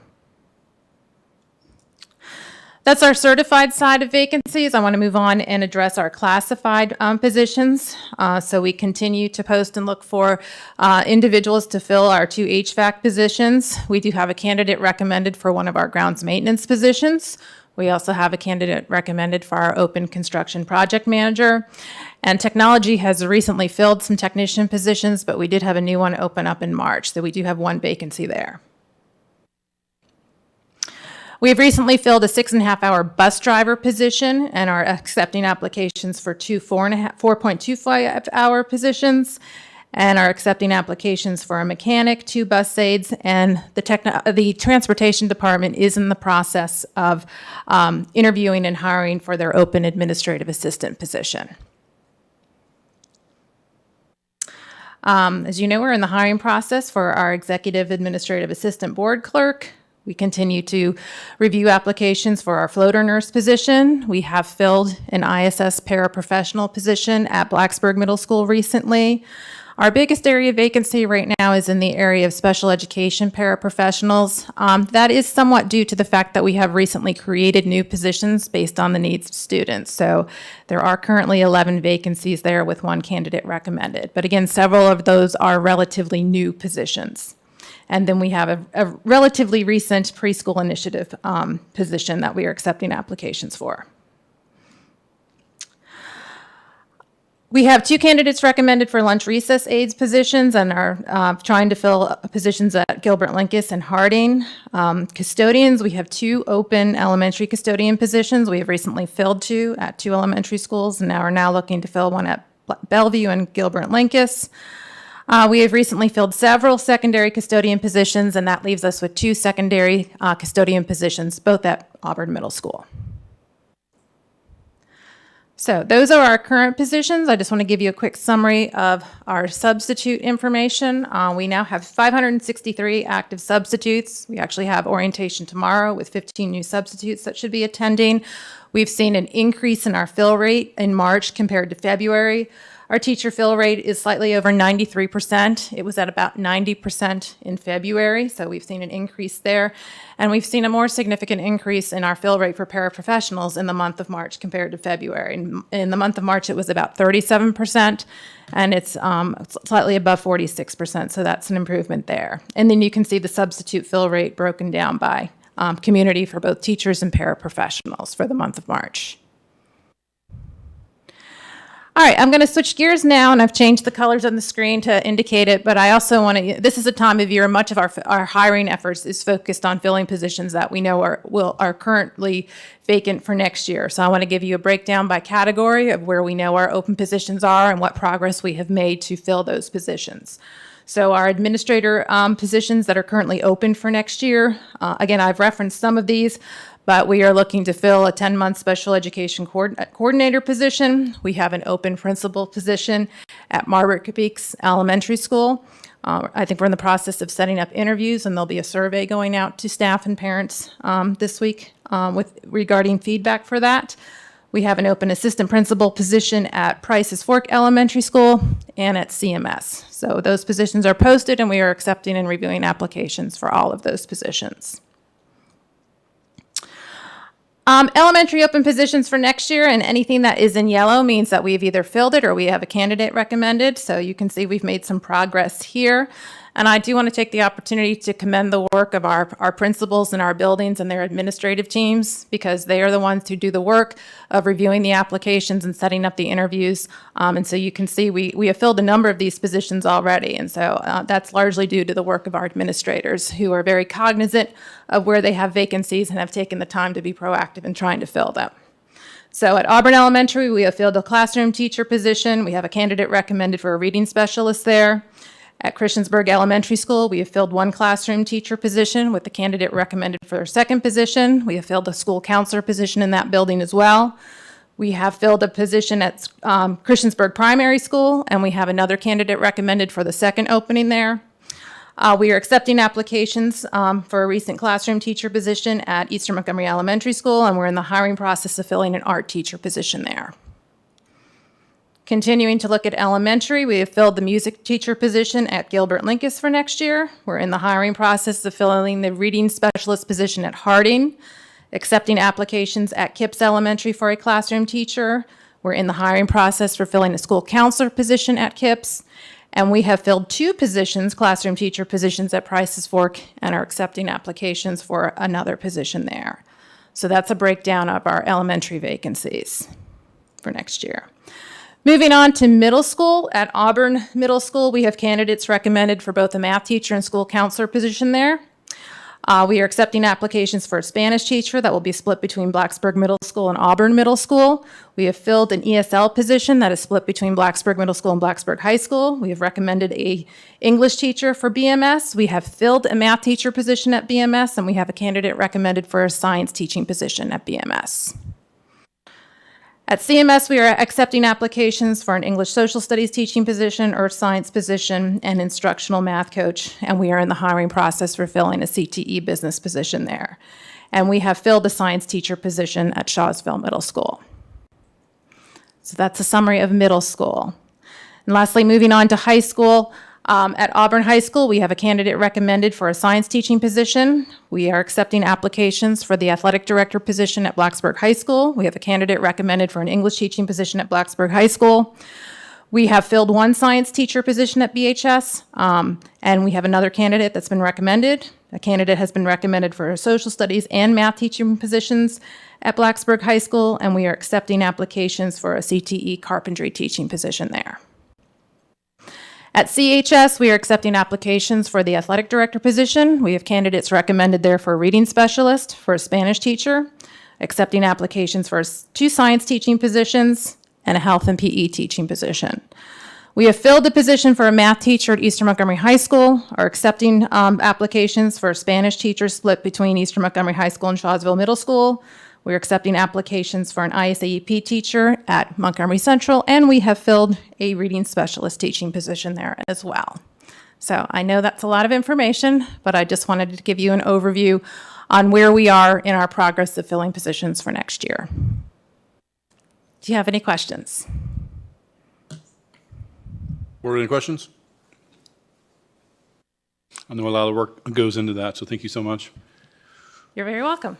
I have a couple of questions. Okay, First, thank you so much. I know a lot of work goes into pulling all this information together. I do have a question about the previous slide, but before I ask that one, so my understanding is that, or what I was told is that this presentation may have come out of requests having to do with retention and trying to get data related to retention. So for me, if that is part of the motivation, I'm wondering if the information that we're getting helps us to address that issue. Because we're not seeing much difference from one presentation to another, correct? I mean, there's slight variation, and there's duplication between this and the actual personnel report, the people who are filling the positions. So I guess I'm kind of curious about the information we're getting and how much we're actually gleaning from it when the only point of comparison is from a year, the prior year at that time. So I'm curious as to, because we're getting the presentation once a month, every other meeting, is it? We get it once a month, the first meeting of the month. That's correct. Yeah. I mean, do you have thoughts about that? If there is other ways of presenting the information that might help to even address kind of the retention issues, if that was one of the reasons for having the presentation? Well, I think first of all, it's to be transparent, so that you're all fully aware of where our vacancies are, where we're making progress, what's changing.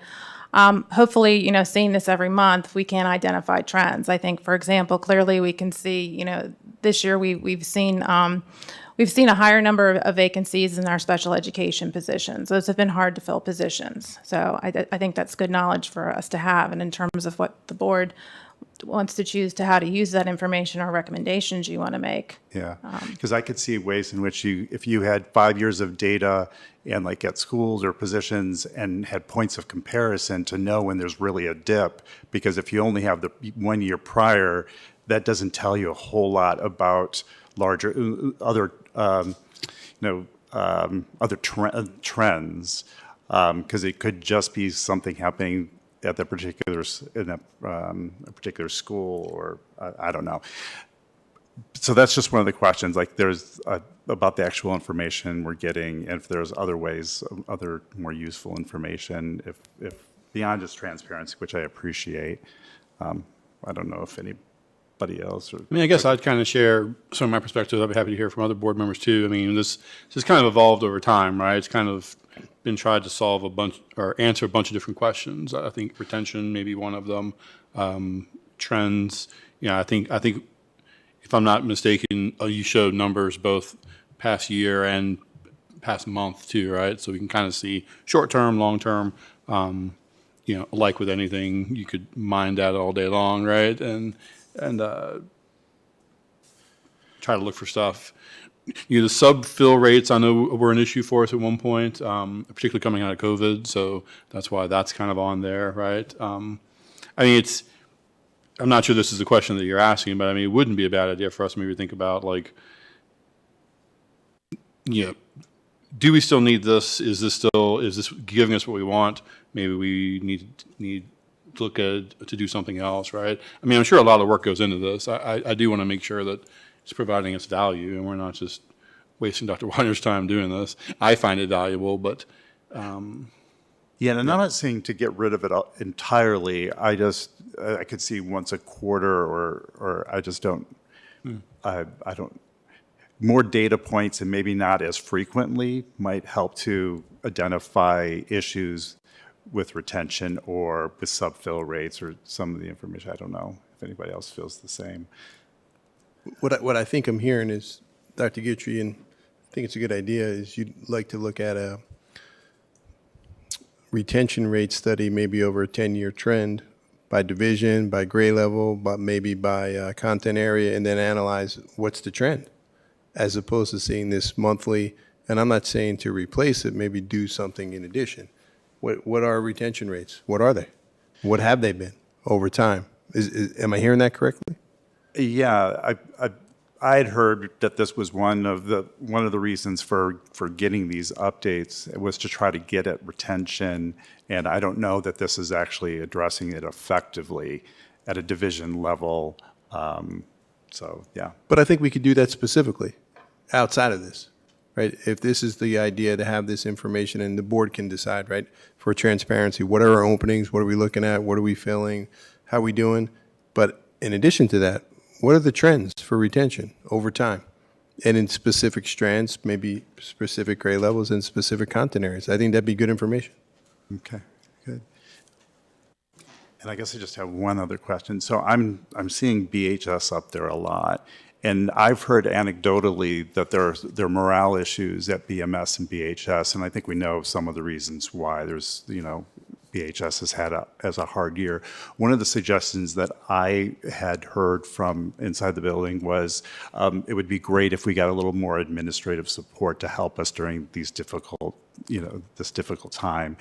Has that been provided? When you see that, what does that say to you that whole list at BHS, when what I've heard is in the past that you would have very few vacancies at BHS. It was either retirement or people moving. I don't know, have you heard about morale issues, and is that on your radar? Was there additional administrative support provided to BHS to help them through this difficult period since November? So during this time, I mean, we've provided additional administrative support at Blacksburg High School.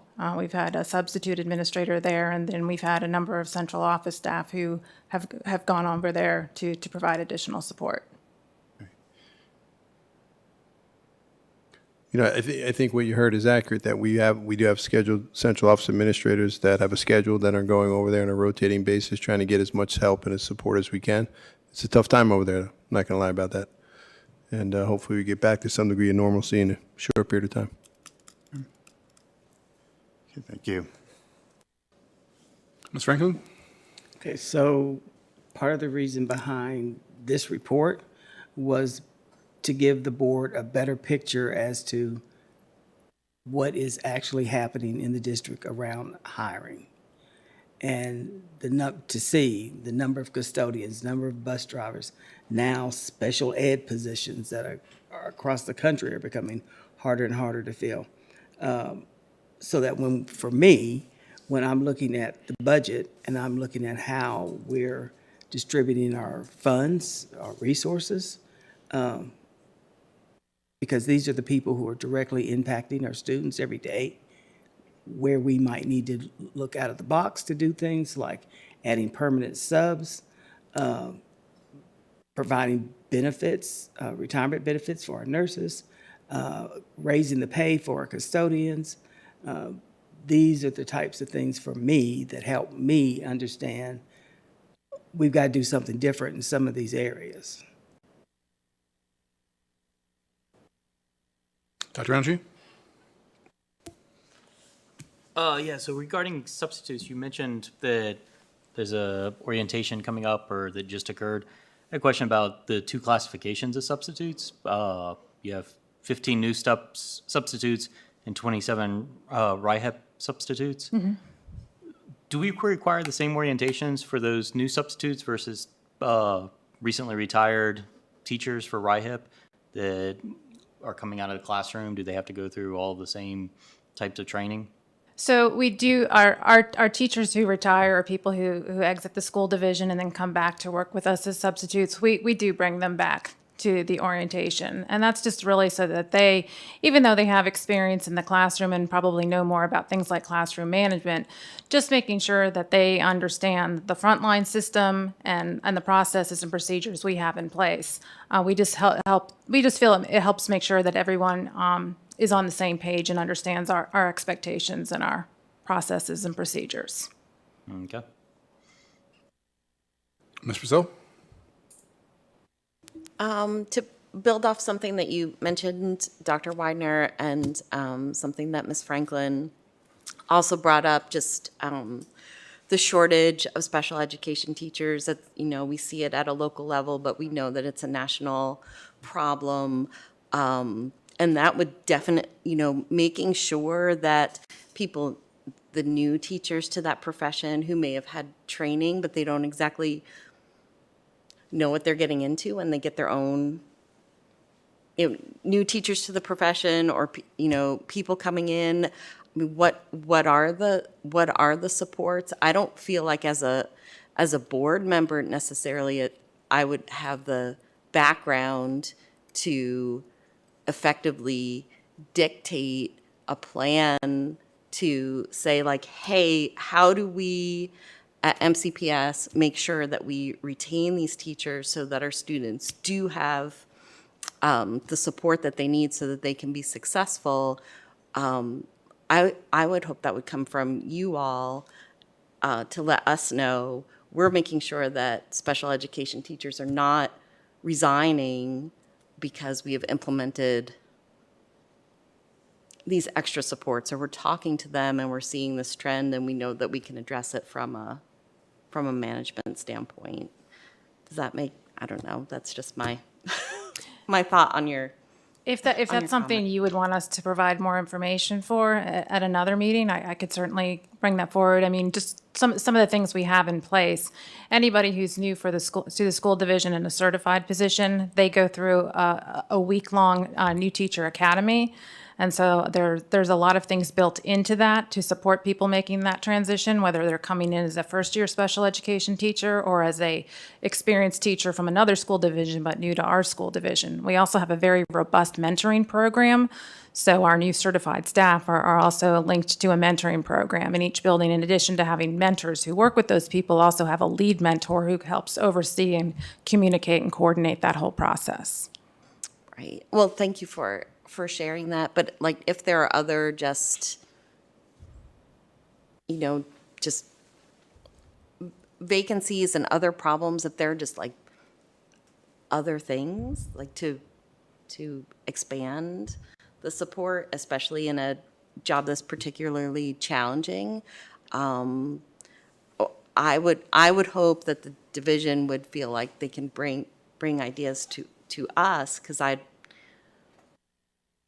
don't have the background to necessarily, you know, effectively suggest those kinds of things. Thank you. Ms. Bond? I'm good. Ms. Parton? Any other questions or comments, board? Okay, great. Thank you so much. Thank you. All right, board. We're in the home stretch. Our last meeting, we talked through our updated school board norms and protocols, kind of the compilation of the feedback that we'd all worked together on, talked through that. Do I have a motion to approve the school board norms and protocols as presented? So moved. Motion by Dr. Roundtree and a second by Ms. Bond. Any discussion?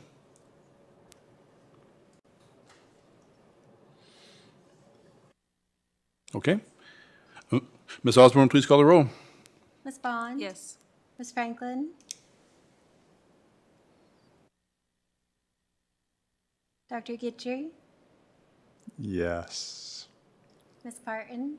Yes. Ms. Purcell? Yes. Dr. Roundtree? Yes. Mr. Hudson?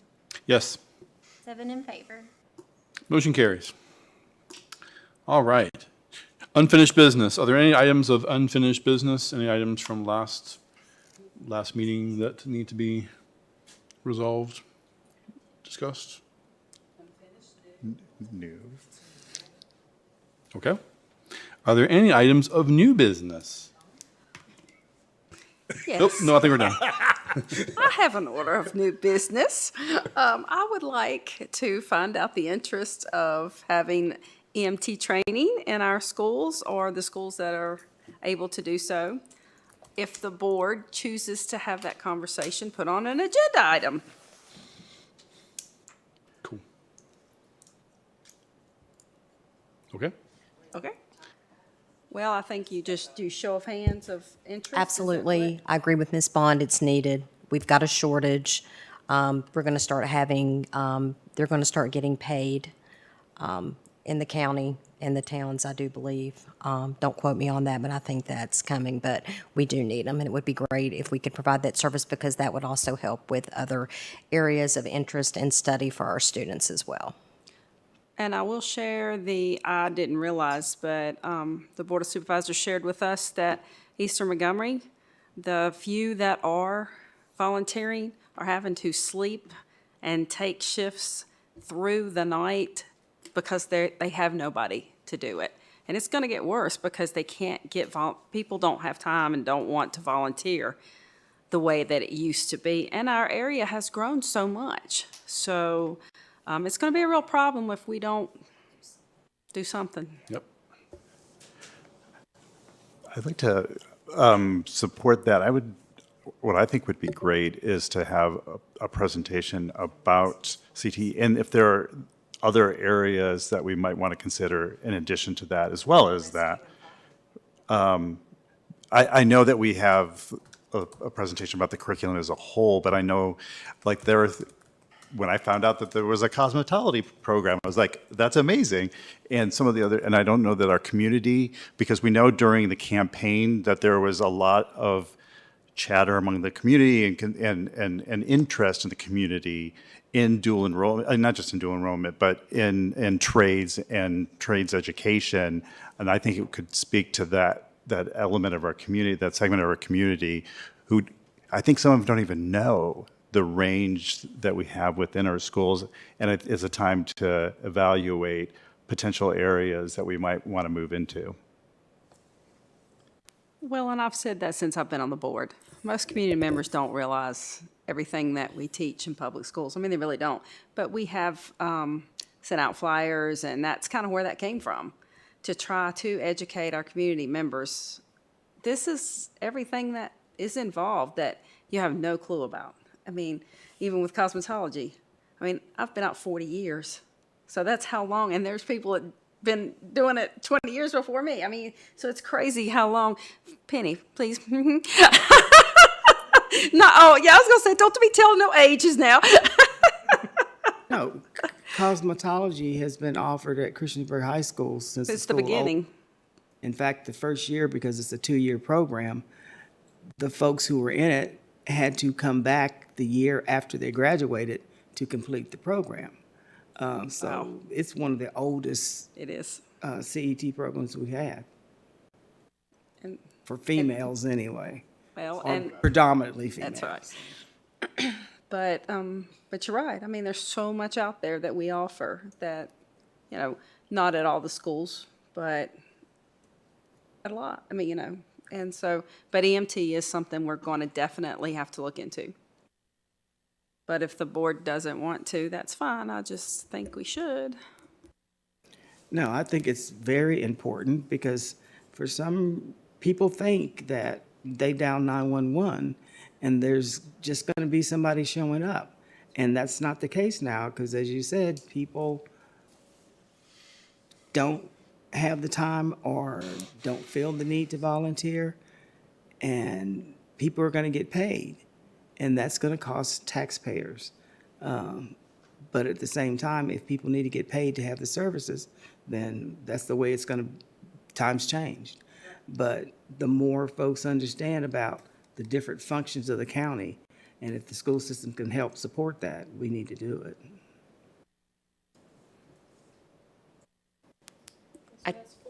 I appreciate you bringing it up, Ms. Bond. I remember being at a Board of Supervisors meeting, it's probably a couple of years ago now, where there was an audit of the emergency services in the county, and that was the recommendation from the auditors to please integrate this into the public schools. I can tell you about that, more about that meeting later. So I'm glad to hear that the Board of Supervisors asked and are supportive of it. As the parent of a young person training to be a volunteer firefighter, it's really grueling. It's a lot of work, but also very, very fulfilling. And I'd love to be able to expand that service to our community. So thank you. Yeah, I'm on board. And as far as the presentation, I agree. It would be nice to expand that presentation to what is available for CTE throughout the county. At what schools are they available, and what types of programs would benefit our students for building careers, moving out of high school, and then also what would benefit Montgomery County as a county as a whole. And EMT is obviously one of those that would benefit the county. If it's going to go in that direction, though, with that information, I also think that if we go that route, the presentation, in my opinion, should include, I'm going to use welding for an example, the certifications that are involved that we do offer. Cosmetology, licensure, nursing, what availabilities, whether it's, the CNA. That you can achieve, because I do think that's important for us and our community to know and to realize that these certifications that come along with the programs are important. I know sometimes, with the CNA, that should be completed. Cosmetology is completed. Welding, I'm not sure if we have that right certification for them to complete and get the necessity. Automotive, whether it's ASE, is that correct? But also furthering into, are we doing electricity anymore? Are we able to get students on the track toward journeymans and things like that?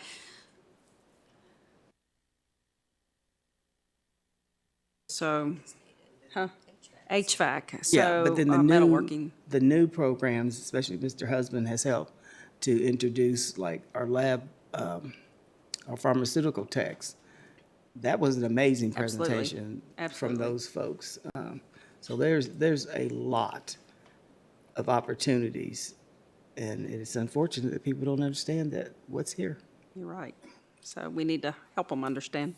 And along with presenting what the certifications are that we do have students graduating with, for those programs that we don't have, that we're not meeting the certification recs, what would it take in order for us to go ahead and meet those certification recs? Exactly. And also, we were just sharing that, I'm sure there could be people in the medical industry already, whether it be physicians or surgeons, that could aid in helping with those types of initiatives. I don't know what direction we go with that, but there's always sometimes people out there ready to help build a program if it's needed. And we know medical professionals are needed too.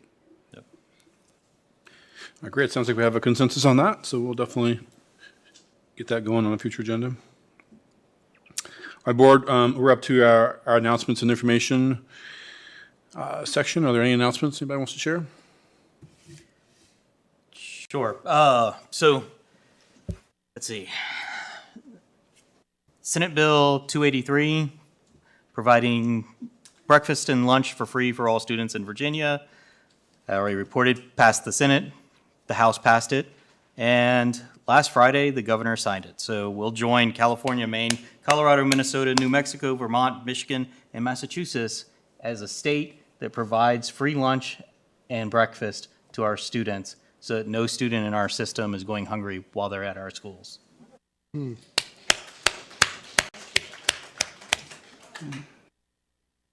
I have one quick report. Finish. So I had the opportunity to attend. I didn't go to the first ELA curriculum meeting because it was all day and I couldn't participate, but I did participate in the follow-up one, which I think was last week. And I'm so glad that we've gone through this process. It was a wonderful conversation to witness as as the ELA teachers were talking about the different curriculums and the needs of their students, and just to see that engagement. So even though I know it put pressure on the administration to add that process to the spring, it was really wonderful to witness, and I'm looking forward to the final presentation from the administration. And I particularly want to compliment Tricia Metzel and how she navigated, and I'm sure it's a tremendous amount of work for her to pull this all together in such a short period of time, but I'm really grateful for her effort.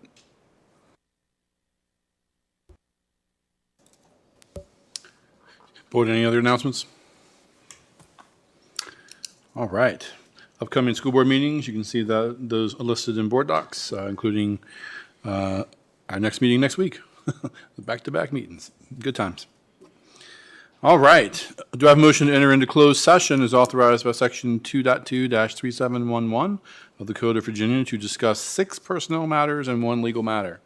So moved. Second. I'm sorry, Ms. Franklin. What was that? No. I think Ms. Purcell and Dr. Roundtree said something over here. I don't know. Any discussion? Ms. Osborne, please call the roll. Ms. Bond? Yes. Ms. Franklin? If we have to, yes. Dr. Guidry? Yes. Parton? Yes. Ms. Purcell? Yes. Dr. Roundtree? Yes. Mr. Hudson? Yes. 7 in favor. Motion carries. We're in closed session.